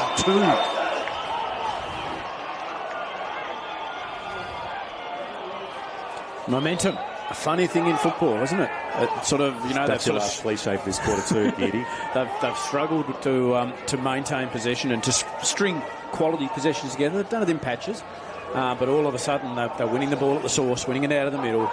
You know, fast ball entries into their forward half means that Perth don't get an opportunity to structure up behind the footy and then really capitalising on those forward entries. Middle of your screen is Talbot. On the right-hand side of the screen, not quite in shot at the moment, on the back side of this contest is Goldfinch. 2 key players. They are the 2 drivers. Yeah. And they've sort of taken Goldfinch out of the back half. He started the game in the back half. There he is. Sorry, Giddy. Yeah, and he's providing some drive out of the middle. Pearce doing the worm on the ground. He's going nowhere.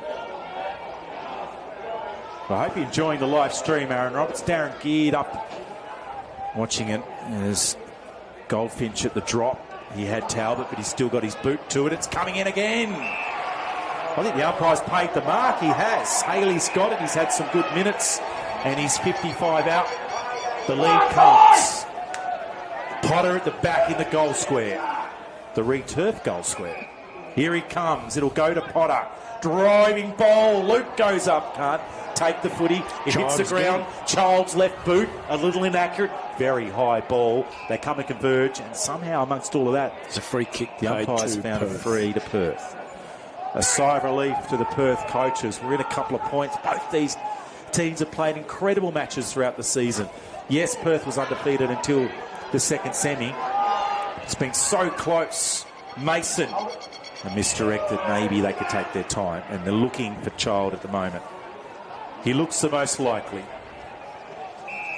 Williams off half back in front of Nicholas Child. So all of a sudden with East Coast scoring, it's created that pressure on Perth. Now they're almost sort of coasting with a good 2 or 3 goal buffer. Now it's closed up. Burling with the defensive play. He's got a lead from Elmo. He's come a long way to search for the footy. There's 2 players over the back as Burling gets around 1. Williams on the outside. He delivers it long. That's a juggle. Great mark by Warren. And the fans have enjoyed it. There's around 20 Perth supporters in front of us. And Warren has the ball in a spot. We've seen a few shots and not yet, other than Bessemer last night, skipped the goal of his pocket. Goal, yes. Chelsea Bessemer for the Parrots.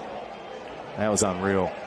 Once again, right-hand goalpost, I would suggest. Okay, let's see if Williams is listening to Darren Geard's coaching tips. No, he's not, but he actually brings it back to the right. Naturally, maybe his action. And that's disappointing because Perth have had lots of play. East Coast have got on their bike for the last 7 minutes and dominated. And being a good side, you'd expect Perth to come back, but the miss by Warren. That was a good build-up though, Geardy. It was, yeah. All right, I think Phil's Stoltenberg. Oh, he's going to go past him. Gets it on the ground. Knew it now. He's got a runner over the top if he can get it. Couldn't find him, but it didn't matter. He'll go back. Mason's had a couple of good moments. His leg speed is excellent. Look out, Joel Murphy. Oh, at the back. Chance for Murphy. He kicked that early goal and it just eluded him. He just seemed to be standing there by himself for an eternity, and then the ball just didn't get to him. That's high. He might have been ducking down. They're still in the action. What's going through? Let's get that was holding the ball.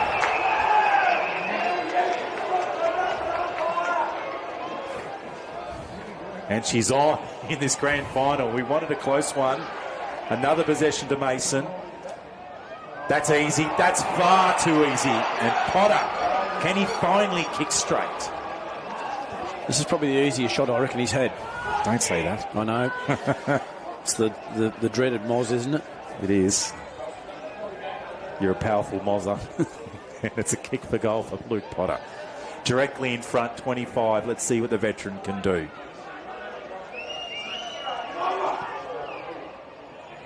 Holding his breath, and Potter puts him up. They're up by 3. What a quarter from the Coasters. They've kicked 4. And Perth have kicked none. They've scored 4 behinds.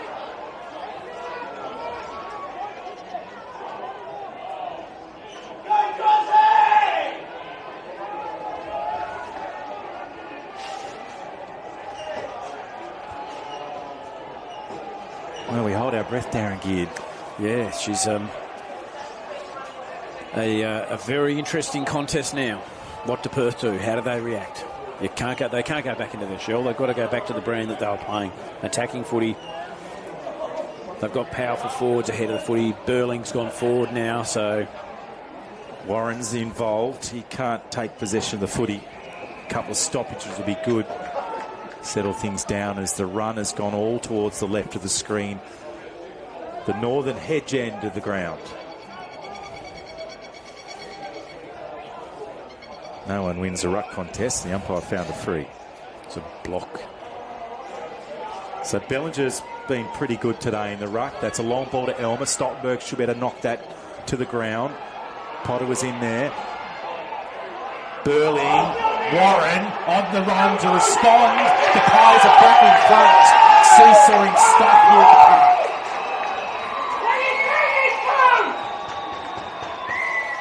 do we just need to revisit here that if we do get to a draw at full time, golden goal, golden point. Five each way, and then golden point. 5 each way. Don't worry about it. We're a long way from that. In the third quarter, we've gone 20 and a bit.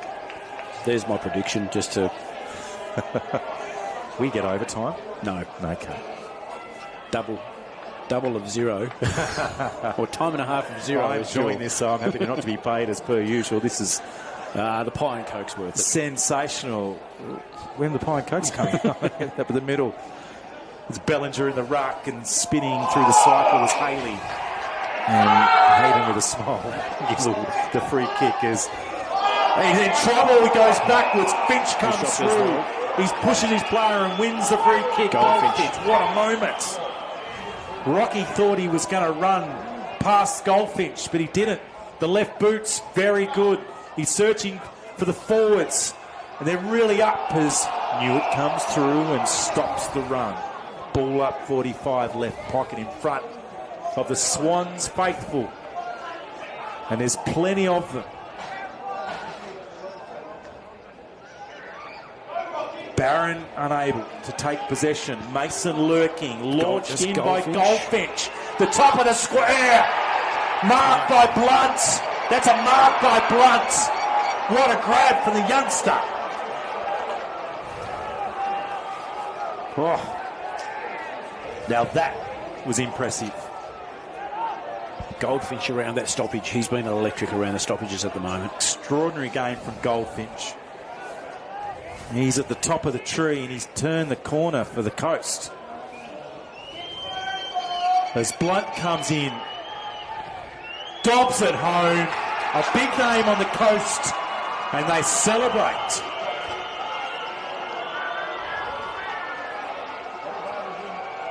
Suddenly out of nowhere, they've got multiple goal-kicking options, East Coast. 5-goal quarter for East Coast. They've really just dominated.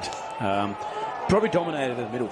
Goldfinch goes into the middle, changed it up a little bit in the middle there, just getting first use out of there. Fast ball movement out of the centre of the ground. Perth just haven't been able to defend it. So I'll name 3 players. Talbot. Yep. Tick. Goldfinch. And then up forward, even though he hasn't kicked one for a little while, but Child has just started something. Yeah. He's creating a bit of energy. And even Potter, like he hasn't dominated the scoreboard, but he creates a presence. No, he definitely takes a good play and he gets the ball to ground. Takes a lot of marks. Yeah.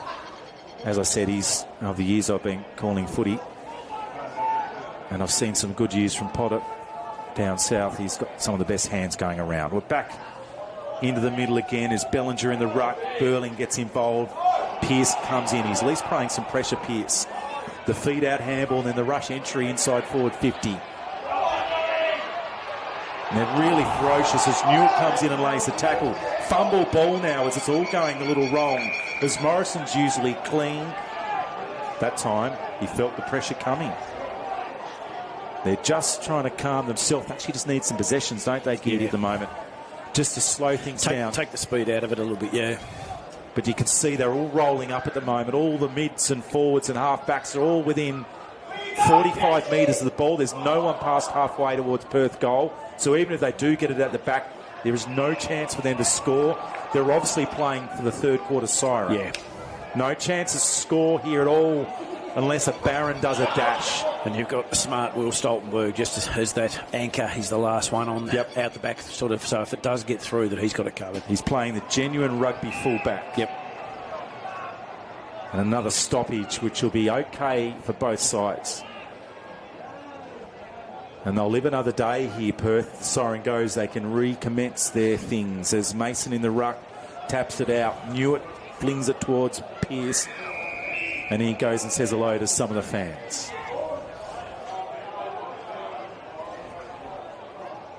Nervous stuff. Big crowd is built in each pocket. And benches are standing, observing the contest as we are enjoying every moment. We hope you are too, as Pearce tries to bust his way through the pack.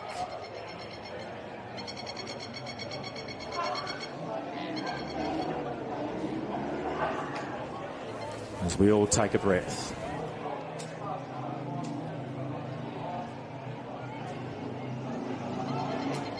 There's Ned out wide. Talbot again, dribbling one up towards Potter, lays it on Morrison. The squeeze kick comes back out. It doesn't favour anyone. Mason gets involved. It's back on towards Riley. High ball up towards half forward. And it's a mark again. Child. Yeah. It's all going their way at the moment. And the most dangerous forward on the ground is number 1, Nick Child, in the right pocket. I think there was about 3 or 4 pairs around that contest. They all ran into each other, all fell apart, and Nick Child was almost the last man standing. He's showing his composure and the big experience heads at the moment. Yeah. With a couple of youngsters. This is electric stuff from the East Coast. As Nick Child drills it to the left, that's a good result for Perth. And maybe out of the contest here they can make a break. They do not have anyone past halfway. If we were able to pan out to a second camera, you'd see that.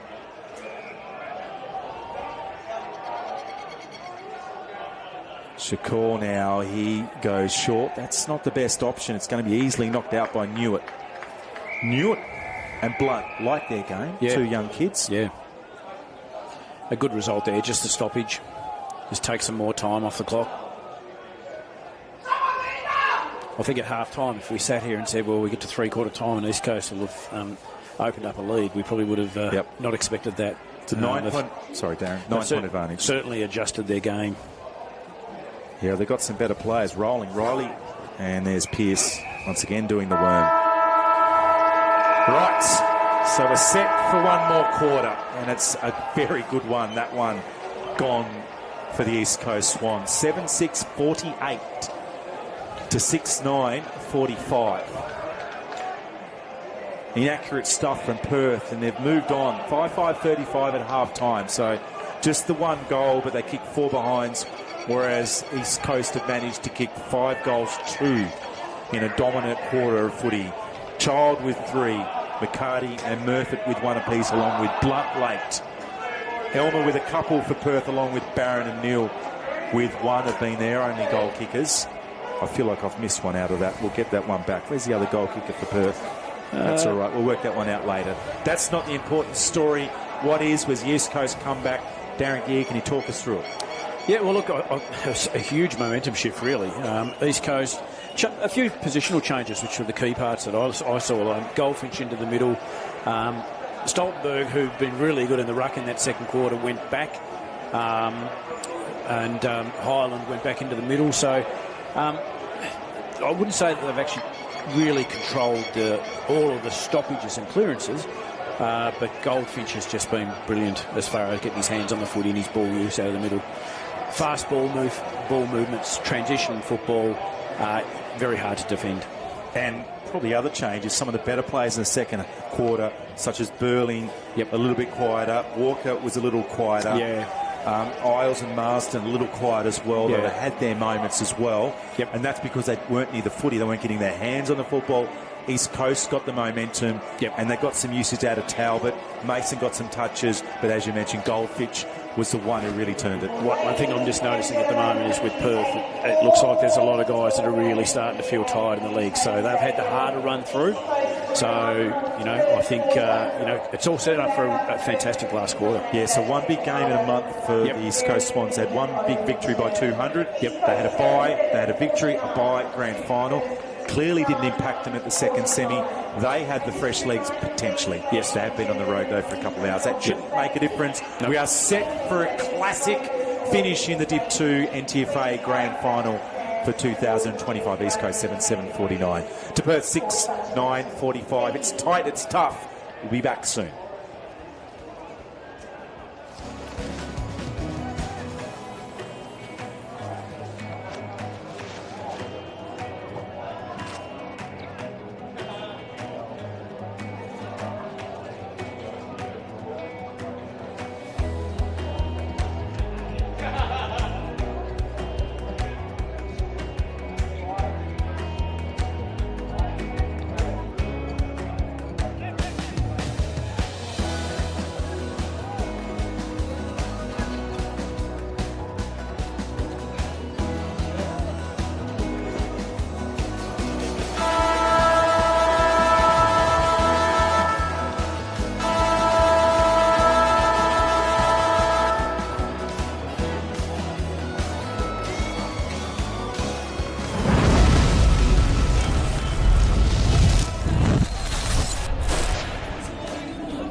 We're all set for a last quarter of Exciting last quarter. wow, who knows what we could get, but we've got plenty in that third that get East Coast back in it.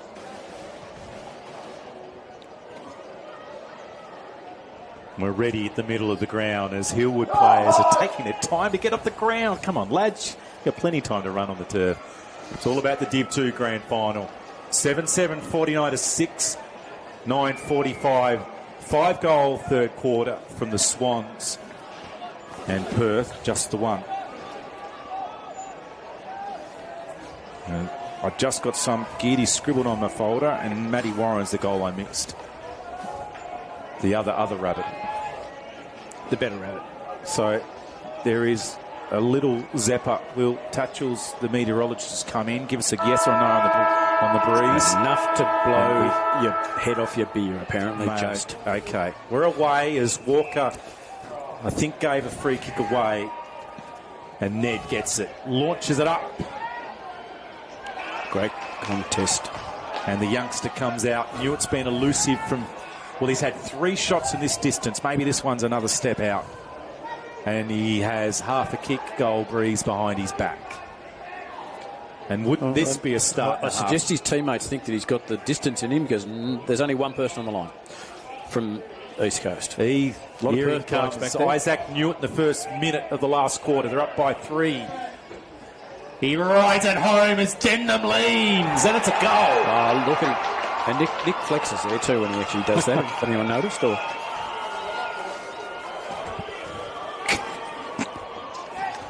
And some good humour in the box. We've done 2 games already. We've got a third to go. we're starting to lose it. Well, I've got a senior one to go in a bit, or another senior one.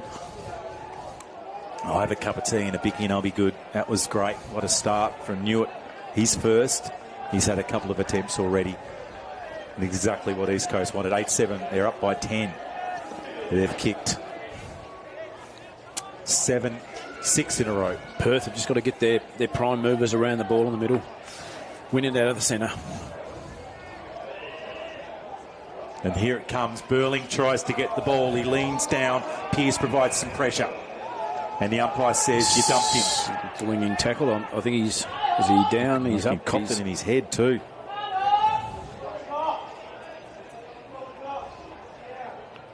As he gets up a little ginger, he's been very good today. Now some run from Haley. He's so important for the Pies. Stoltenberg runs out. Elmer gets his hands on it first. He taps the ball over. And the tackle's been laid by Riley.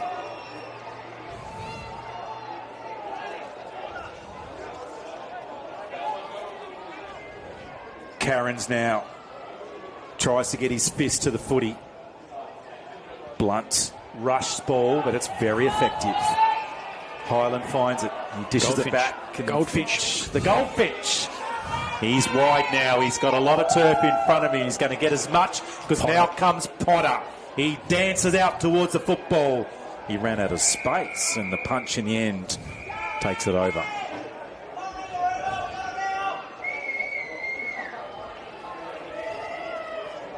Ball movement starting to improve each few moments at the moment for East Coast. Burling needs to get busy, as does Walker in the ruck. He'll contend Highland. That throw advantages Highland. I'm surprised it didn't come back. Goldfinch's left boot's been electric. Potter in the pocket. The little nudge and Potter gobbles it up. So he's kicked his last goal, Potter. So he's on now. He's hard a spot to kick, but he can screw him around the corner. What can Potter create? Here he comes. That's bending across the face. It stays in. It might have just hit the line. Yep. And it's going to be a ball up. Right pocket, southern end of York Park.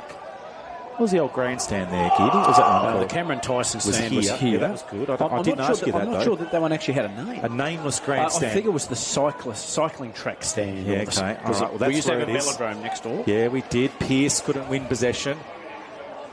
Smith tried to crash through. A little throw out the side as players down. One of those is Pearce. He's spent a lot of time on the turf. I think Pearce and Burling, the two combatants there, were bashed and crashed, laying on the ground together.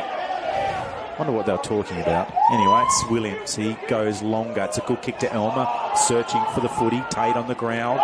Williams comes and there's Warren. He dishes it out. He's got a player wider in Cairns. He goes to the middle. It was a dangerous looking kick. The juggle wasn't taken by Mason. Now they can converge on the footy. It's flicked out the side. Warren was there again. Walker can't get it. Now it's Burling. Shifts one through the middle. Williams looks up and tries to find Warren, and the handball was not to anyone's advantage, and besides the boundary umpire.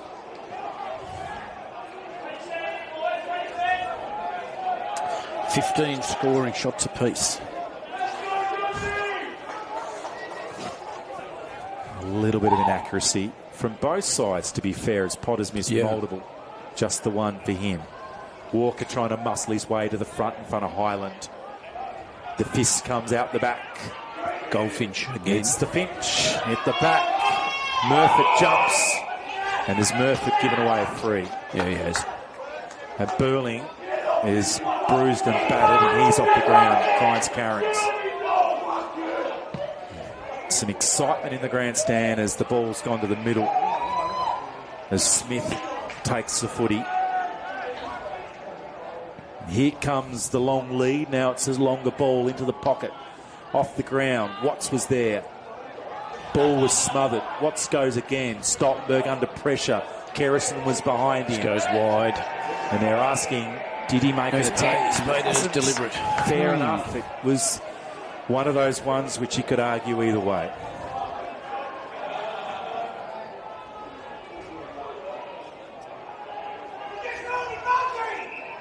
He's asking, I'm going long. He's going to the pocket. Climb up and nearly taken by Haley. Howe with a rushed exit, and it's out the fingers and slapped back in.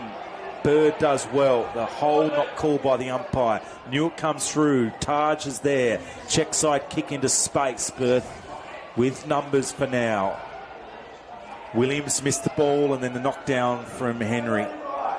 Sherkor on the ground, fighting for the footy. He's up against Cannon, and Pearce comes in.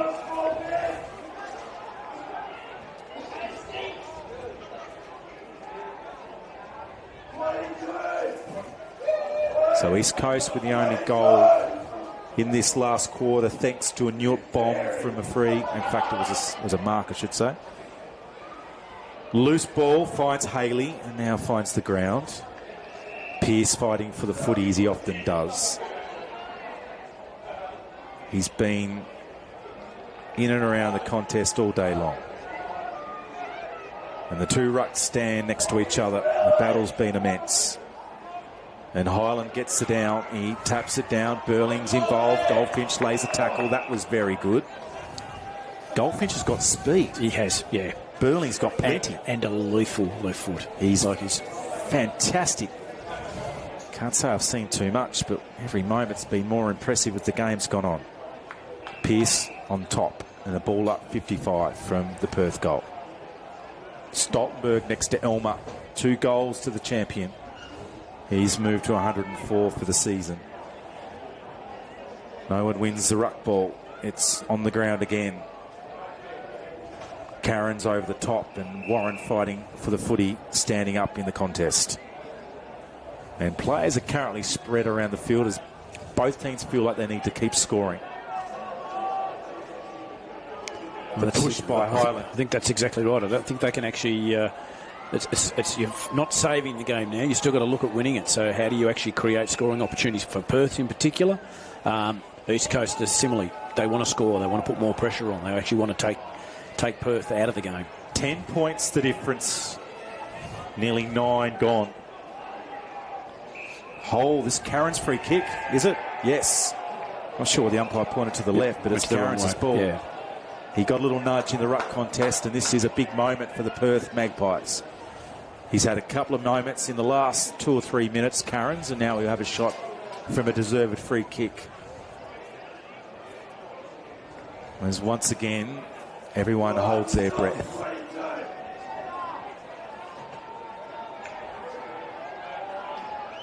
Close to the player and the mark, but he's done it! And the prize responds from the Jake Karen's goal from the free kick. And we're back within 4. 1 apiece. 1 apiece for the quarter, yep. Couple of good minutes to the Magpies. They've steadied the ship, but it's flowing both ways. Potter looks dangerous, just the one. Child next to him with 3. Rocky Barron might be the elusive one to bob up late, but pretty quiet third quarter. Yes, yeah. Does it rest on the shoulders of the 2 of the key players in the middle of the ground in Josiah Burling and Ethan Goldfinch for each team?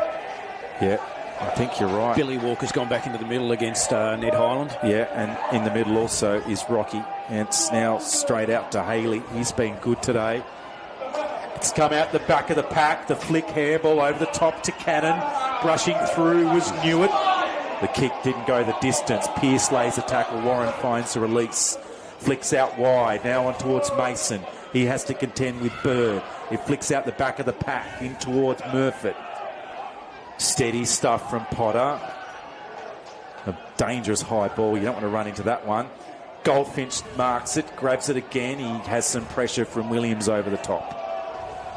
And you wait and wait and wait. And sometimes when you hear nothing happen, you think it's going to be holding the ball. I looked at it and I thought, I don't think umpire Trekurtha could actually see where the football was. So I think it was a difficult one to pay. But he created some tension everywhere. He stood.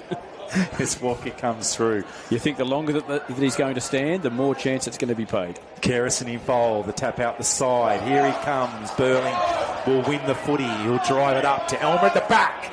Stoltenberg gets the front. What a play by Stoltenberg. And he's won a free kick. Yes. Fantastic play. Super work. He actually looked out of position there and he just worked and willed his way back into the contest. Exactly right. At no stage did Stoltenberg look like he was going to get that ball. Anyway, the ball's gone back. Walker in best spot. Goldfinch, here he goes. Territory the left boot. Who's up forward? Potter leads to the pocket. He storms out. Here comes Potts. And marks it. He grabbed that, didn't he? Yes. Yes, he did. That's the second he's had that, where he's had control of the footy at the last minute. Defenders come through and knocked it out of his hands. And he is within kicking distance. I'll give you that. He can bomb him. Luke Potter's kick one. He launches it to the top of the square. He's gone to the left. He got plenty of it. And that's his second out of bounds to fall in that pocket. And he owes his team a beer. Yes. Maybe a few. But did they win? Who cares? He's keeping Perth in the game. But the game is pretty level-geary at the moment. It is, yeah. It's a ripper. Hope you're enjoying it on the stream. As Perth will bring the ball out wide to Smith. It's over the top of his head. An unfortunate slip by Neil. It's really lush, the grass. Yeah, It's had a lot of rain and then a bit of warmth. I walked out there yesterday and I actually felt, particularly this swing, it looked a little thicker than normal, which is obviously great. But it is... Well, we have seen the mowers on there all week, so... They've been on every day. Yeah. And in the ruck is Walker. He knocks it out. Pearce trying to find his way through. Stoppage, attacking side for the East Coast Swans. This is turning out to be a classic. We thought it was going to be close. Each game's had its moments throughout the season. Ned Hyland, the veteran, wide out to the youngster in Blunt. It goes a little wider again. Murford, who kicked the first goal of the match, steady with the handball. Haley inside the field of play still, not a great kick. It's going to fall out now, looking for Mason. And in defence is Barron. Pearce said, you're not going anywhere. Great tackle and great effort from Pearce there, because I think if Barron had got past him, all of a sudden he was away. The thing around Pearce, he's had maybe 7-8 touches. Yep. Around 10 or 12 defensive efforts. Yep. It's been extraordinary. Combination of him and the class of Goldfinch. Yep. It's been a nice differentiation or a real difference to their game style. That looked high. Might have been a push. Umpire thought it was okay.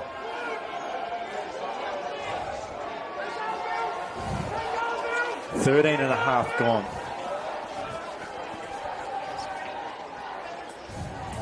As the punch comes from Hyland and the run from Frost. Wide was Pearce. He was looking for a run towards goal, but the ball didn't come. And it's Perth with a footy on a half back. Burling slipping over. Oh, he bashes into the pack. He's not giving an inch. Haley with a high one.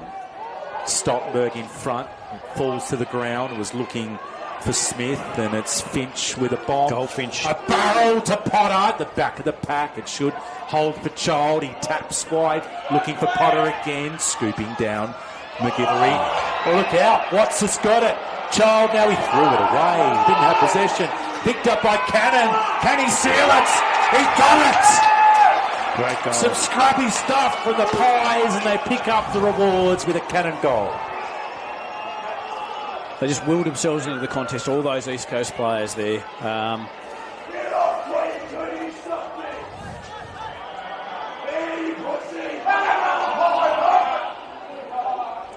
Perth to respond as Neil comes on to the flank. Barron in the middle. Alongside Williams, the captain, or one of the captains for the Pies. And they need something from Bellinger. Speed in the middle now. So Rocky Barron goes into the middle. Goldfinch Warren at the defensive side of the contest. Geedy and I are talking over each other. That's how excited we are. As Goldfinch comes at the footy and he gets it again. He drives it up. Potter coming deep, but falls to his toes. Child at ground level. Dribbles. Sausage roll. Hand in the air. Time to celebrate. He's got 4. And it was Goldfinch. Again.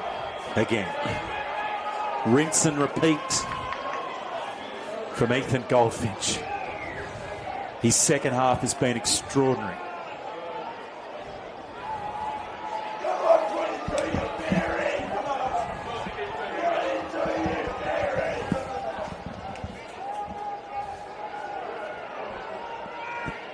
The lead is out to 16 points. Are we starting to see fresh legs? That break, just that opportunity. So Haley off the ground at the moment, getting some attention. He's been critical. Yeah. Morrison's been off for a little while, and they've won it out again through Pearce. That's holding the ball. Yep, that might be a moment for Rocky to get his team involved, and they have a little shove. It's probably they should. I actually don't think Pearcey realised that he was on his tail. Then he sort of just said a bit of a look and a bit of a turn round, and I'll have a bounce. He needed to get it into 4th. He didn't. Perth to respond. What have they got? I'm sure they've got plenty to give. Burling's got heaps, but he slips. And the ball's turned over. A high one. And it's found the hands of Frost. Yeah. He's got a player calling as Murfitt. He's now covered by the defence as they're trying to corral him away.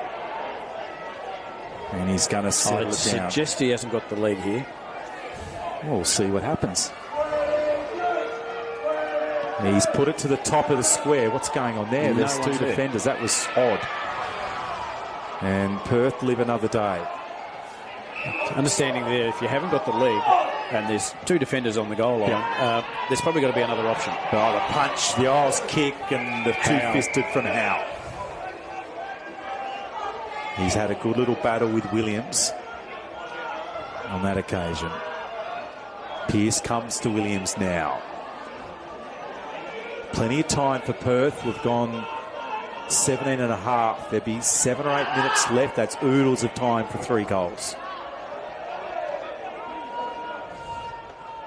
Billinger gets it down. Child, and that's Sam, gets it in, and there's a decent tackle. As Warren busts his way into it. Was that Burling again, I think? They are some very sore bodies. Throwing his body around there, Josiah Burling. You said 2 premierships for Lonnie. I think it was 2. I'm sure it's 2 from Lonnie, yeah. Okay, so he knows what it takes to do everything out in the park. As Cannon onto the ball, it's out the back of the pack to Isles. A loose ball. Marsden now has a couple of Swans to beat. It falls out to Frost. Pearce runs, Potter leads. It drops in front of his toes, as so often has been the case. It's been all within inches today for Luke Potter.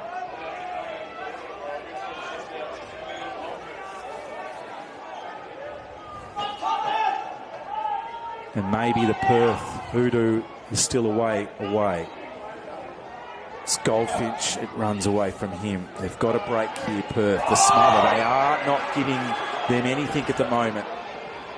Mason was there. Burling responds. He flicks it out. Barron, that's holding the ball. Okay, it's high. He did cop it as he ran.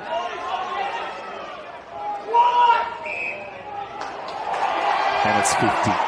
Is this a little chance and opportunity for Rocky Barron to do something? Certainly need to score, wouldn't they? In the next minute, then they'll have a nervous wait, East Coast, as Barron will go long. He gets around a couple. At the back of the pack was Marsden. At the ground was Neal. And now coming through is Haley. The flick handball comes out. Out. Here he comes again. Barron screws it, keeps them in it. Rocky does it. And the Pies are back. And we've still got a chance for a draw. Yes. 10 points, it'd be... could be. Needs a couple of moments of inaccuracy from East Coast, actually. It's 10-7 to 8-9. It's 10 points. We've gone 20. 25, 26 minutes is about where we've gone so far in these Division 2 grand final quarters so far. It's been electric stuff. It's going to go down as one of the best on the park in a Div 2 grand.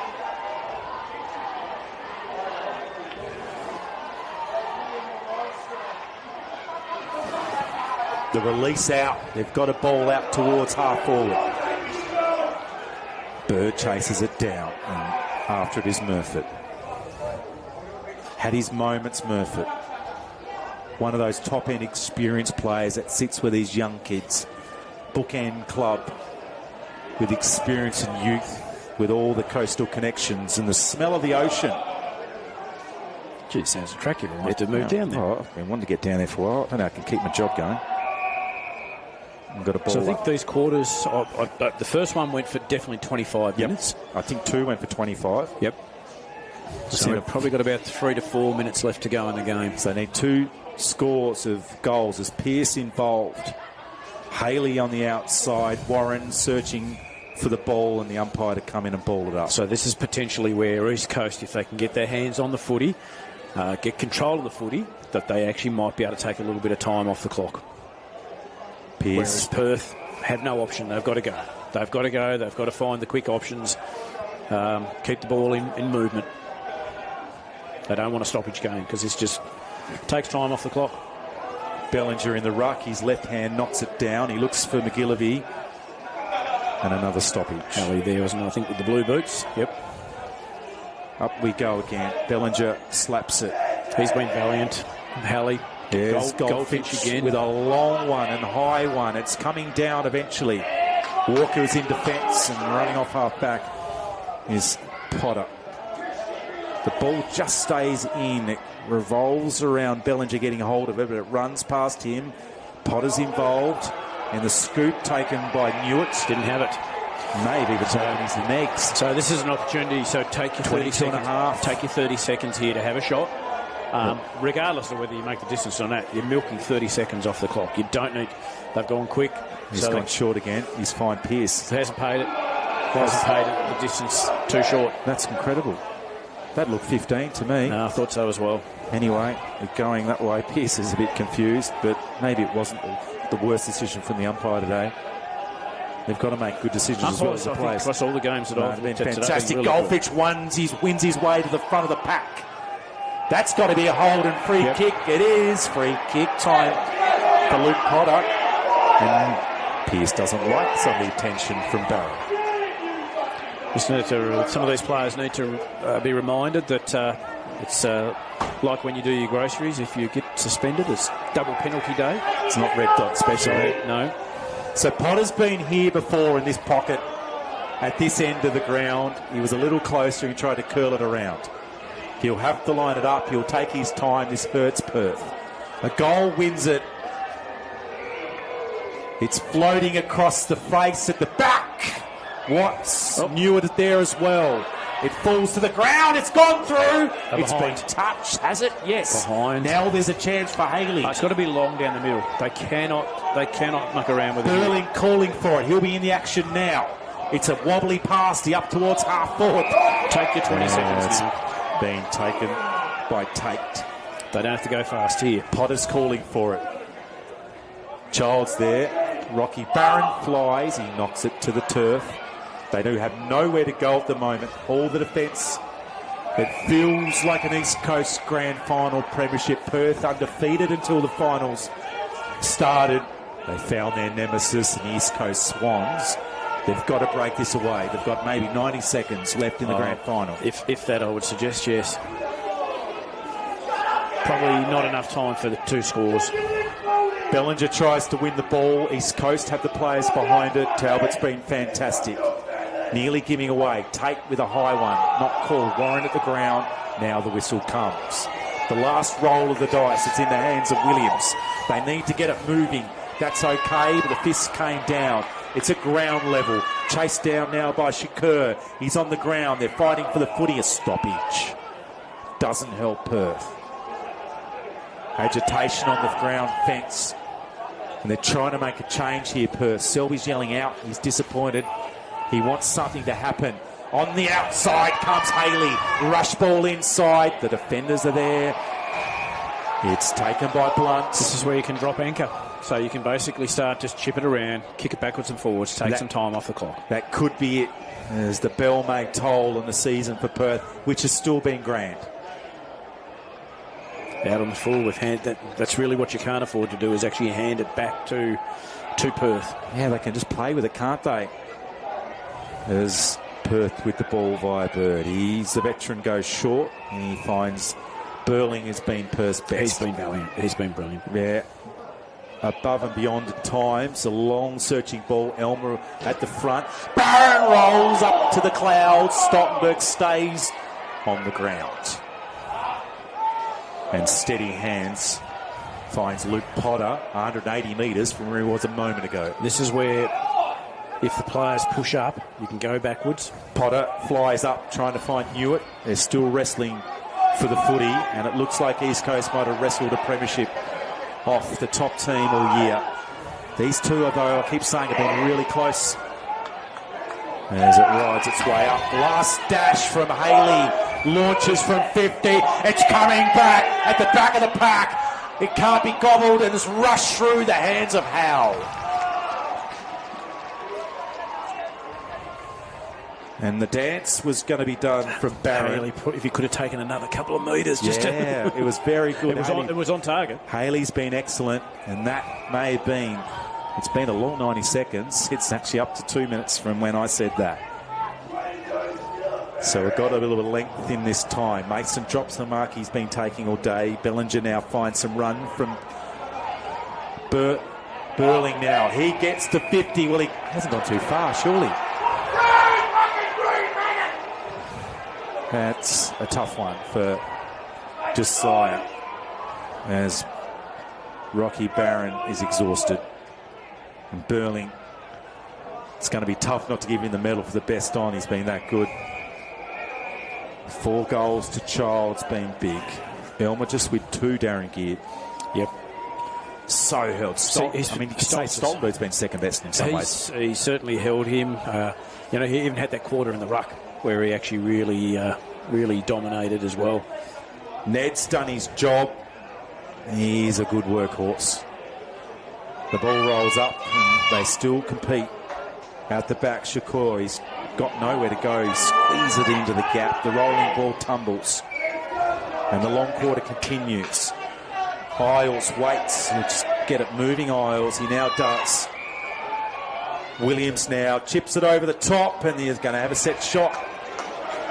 And Warren's got it. And he goes towards goal. He could have had a couple of more seconds to get himself settled, but maybe they don't have it. They haven't got the time. I think that's why he really thought, well, I've got to go quick. If I go quick and kick a goal. But the clock stops for a certain part of the... Yeah. If he took another couple of seconds, I realise he loses 2 or 3, and that is a moment in time. They've had their chances, Perth. They've kicked 8-11. Likewise, East Coast have been classy, and they've had their chances too, as Pearce off half-back. Long up the line is the call for Potter. And next to him is Ned Hyland, the former coach. Potter will launch. Haley at the bottom. Williams. And there's the other Potter. 29 minutes into the quarter. So this one's going longer. I suppose you go and bang on the fence down there and see the timekeeper. He's the experienced North Bonnie timekeeper. Assuming he's still doing a shift. Actually, I don't know whether we've got Gordon or Darren Dietz in there today. Double D. Well, whoever it is, they've got a roll to press the siren, and East Coast want it to be in their favour. A long ball in. McGivery there. It's been a mark taken. Stoltenberg says no. Elmer had it in his hands, and it's been a tough old day for the NTFA Division 2 leading goal kicker, and he's holding his thumb. Walker's been quiet in the second half, and the Swans have done it. They've come from down the ladder, and they've defeated the Perth Magpies, and their fans come onto the ground. Pitch invasion. Yes, we do. From the southern end, the Swanettes, and they've done it in a ripper. 10-8, 68 to 8-11, 59. For so much of this game, it was tight. They had to do all the work because at half-time, they were down 2-4 to 5-5. So they got within 4 goals or 4-goal lead at one stage plus for Perth, and then they stormed back from a Goldfinch third quarter special. He got the run. Haley was brilliant. Taubel was magnificent. Child banged 4. And Perth just didn't have the legs to finish it off. No. And we see the players appreciate the efforts, and the community from Bishno up to the Gardens have embraced this club, which has embraced the community. They've embraced the valley, the Fingal Valley that is. They play games at Pine Garter. They respect the old NEFU, even though they for many years played in the Fingal Valley League. They are a magnificent footy club. Perth, well done. 2 teams into grand finals. Oh, and look, I say, Josiah Burling, like he extraordinary game, battled his heart out for the whole game, and gave them every opportunity. So they had their lead at half time, and once again, I think I sort of said before the game, fresh legs or not, you know, the week off, is it an advantage or a disadvantage? I think in the end, it was an advantage, because I think East Coast actually looked to be covering the ground a bit better towards the end of the game. Some changes were made by the East Coast Swans at the start of the third quarter. And it was Goldfinch. We'll say his name again. Over and over he got the ball. Over and over he got run. Found space. Contested wins. His left boot was electric. Potter with multiple marks. Child at the ground. Found some goals. Burling, you're right. He was magnificent. The defence, though, was equally good. Stoltenberg was valiant. Multiple times Elmer looked like he was in the better position, but Stoltenberg won the ball. Tully Watts was great. Blunt down back also. That's Taj. He did a great game. So many players. Mason was really good off halfback. McCarty had his moments, controlled the game, moved back and forward. He was great. It was a cracking game of footy, Darren Geard. I loved every minute, but in the end, one winner only, and that was East Coast Swans. Yes, for sure. And look, really deserved it. As I say, after half time, played really good footy. So, yeah, look, I think deserved winners. So we'll wrap it up here. It's been the Division 2 Grand Final for 2025. It's an East Coast victory. What an effort from them. What effort from their team and their players. Congratulations for Perth's season. Selby's got them up and about, and they will be a force. As the 2 Northern Midland clubs battled out in the reserves, Avondale and Perth. There's some good stuff happening in that Northern Midlands community. But the moment the sun shines on the East Coast and they take the Division 2 Grand Final, we hope you enjoyed the coverage here. I've got one more game left. I don't. Can I do it? You can have a break. You have a cider, mate. I've got some trouble coming in if you're hanging around and watching. We'll tattoo the Wilders. We'll be welcomed in the commentary box. Division 1. Good luck with that. Good luck with Will. It's good to have the B team roll in for the last game of the day. Okay, thanks for you, Derek. You Cody on camera. I'll be Aaron Roberts. We hope you enjoyed it. East Coast winners.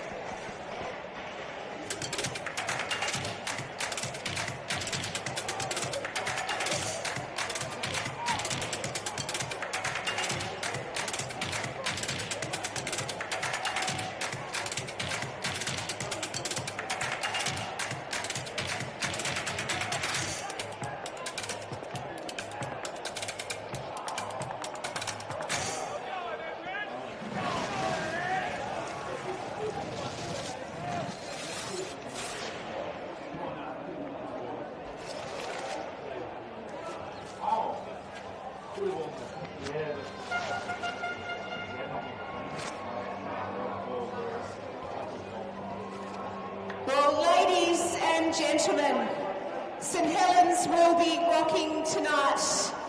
Well done to the East Coast Swans, victorious by 9 points over Perth, who had enjoyed a remarkable season. So commiserations to Perth and extreme congratulations to the East Coast Swans. I'd now like to welcome to the stage the President of the NTFA, Peter Gutwin, to present medals to a representative of our umpires this afternoon.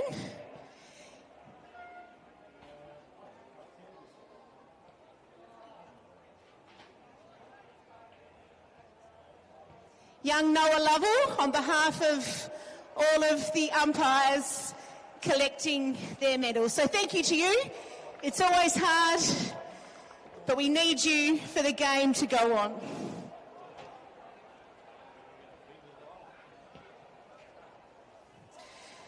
As mentioned, Perth has had an amazing season, undefeated up until the finals campaign. And so it is going to be hard, but if I could ask their coach, Jade Selby, to come and say a few words.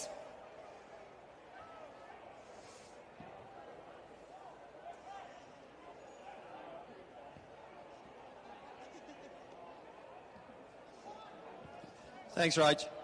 Congratulations, guys. It was a fucking tough game, and you boys just got there at the end and played really well. Deserve it. It's a great rivalry since I've been at Perth with you guys, and yeah, you guys are in front at the moment, so we've now got to try and chase. So enjoy the night, and I'm sure you will. Congratulations. Well done. Really proud of our efforts. It's been probably written up a bit where it started a few years ago, and while today's a setback, we're really looking forward to where this group will continue to move us and push us forward, and we're looking forward to and coming back next season. Thanks to NTFA, I think today's a great idea, having 4 grand finals on it, and keep the competitions moving forward. Thanks a lot. Thank you, Jade, and bad luck to the Perth Football Club, but well done on a fantastic season. I'd now like to bring back up to the stage Peter Gutwin to present the Best on Ground medal. And this afternoon, that goes to, from the East Coast, player number 29, Ethan Goldfinch.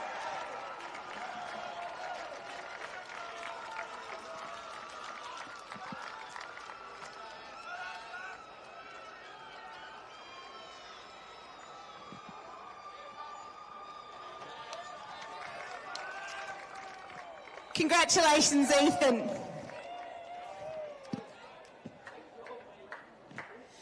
We'd now like to start presenting our player medals, and to do that on behalf of the NTFA this afternoon is our Director, Louise Millwood, with the wonderful Doc Scott to present the caps as well, with help from Dravid Rao.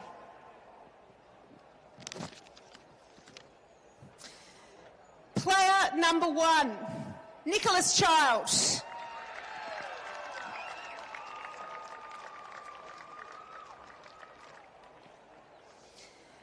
Number 2, Ty Blunt.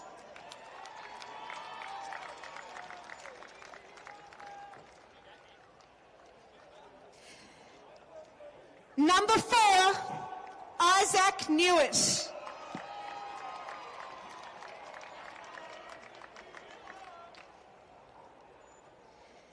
Number 5, Will Stoltenberg.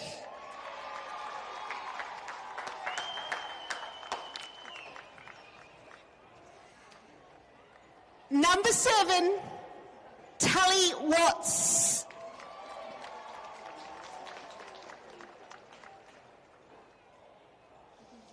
Number 9, Jackson Riley.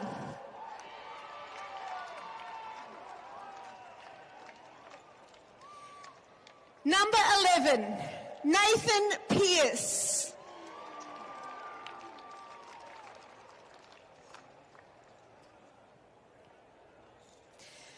Number 12, Sean Cannon.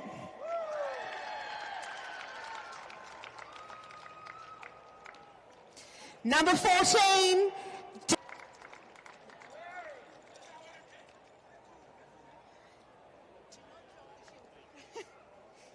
he's juggled those kids beautifully. Number 15, Luke Potter.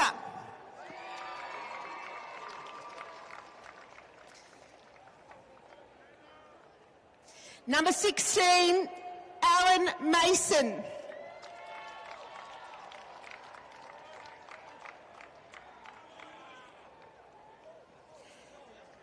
Number 17, Sam Talbot.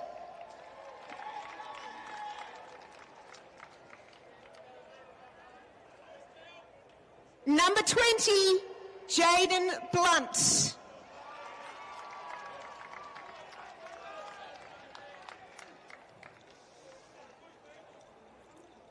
Number 22, Michael Murfitt.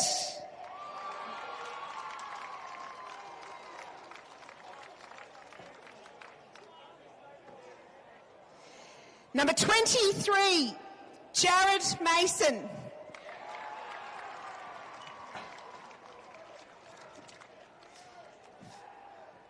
Number 26, Sam Child.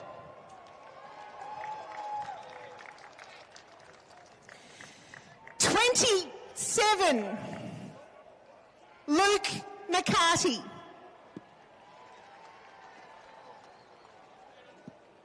Who I believe is in hospital, so we're sending him all of our regards, and I'm sure a few of his teammates might have a beer for him tonight. Number 28, Brodie Frost.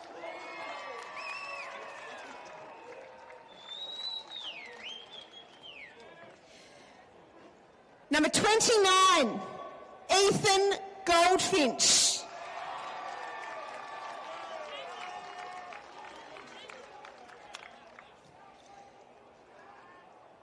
Number 46, Angus Tate.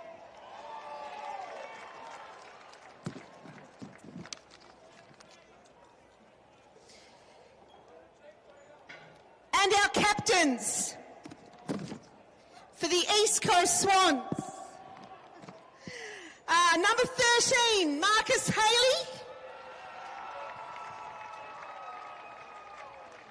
And number 25, Ned Highland.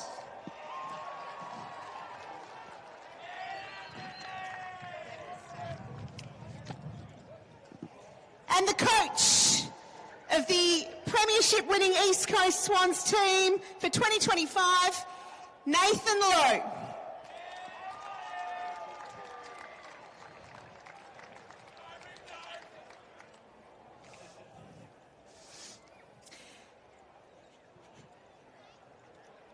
And I'll ask Nathan to say a few words on behalf of his team.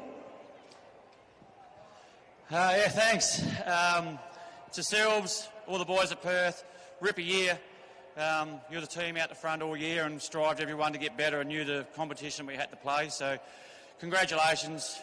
Enjoy the year, enjoy the celebrations now, your dinner and all, and keep together. I know you will, Silves. You're a great coach, great person. So commiserations to you all. To our supporters that travelled in and come from the mainland, thank you very much. We couldn't have done it without you. It's been a long year. To the committee, all the helpers, unbelievable job.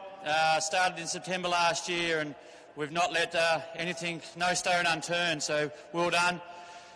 To our players, what a year. New coach, new players, new ideas. Took us a while to get going, but once we did, we knew what we got, what was going to produce, and we did it today on a big stage. And for a coach, I couldn't be more happy than you boys on the grass down there now, and can't be more happy than these two guys up here standing, leading from the front every weekend also. So thank you very much. Thank you to the NTFA. Great effort. Things are in good hands. We'll go to the coast and we'll celebrate. Thank you, Nathan. Our President, Peter, is going to present with the President of the East Coast Swans, the wonderful Stephen Wally, the Premiership flag.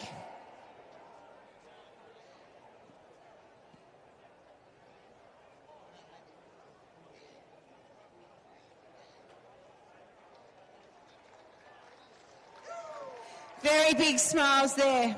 And the moment we're waiting for is the cup. We need to present the cup before we get all the players up here on the stage. So to present the Premiership Cup for the NTFA Div 2 Seniors Grand Final, please make welcome to the stage Doug Coker-Williams, absolute legend of the club, to present the cup.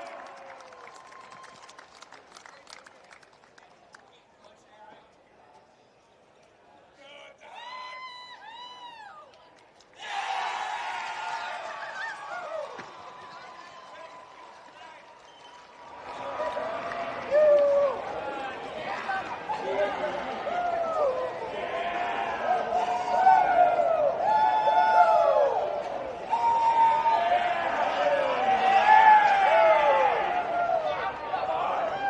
done to the East Coast Swans. We'll be back shortly as we prepare for our NTFA Division 1 seniors between Rochalee and Hillwood. Thank you.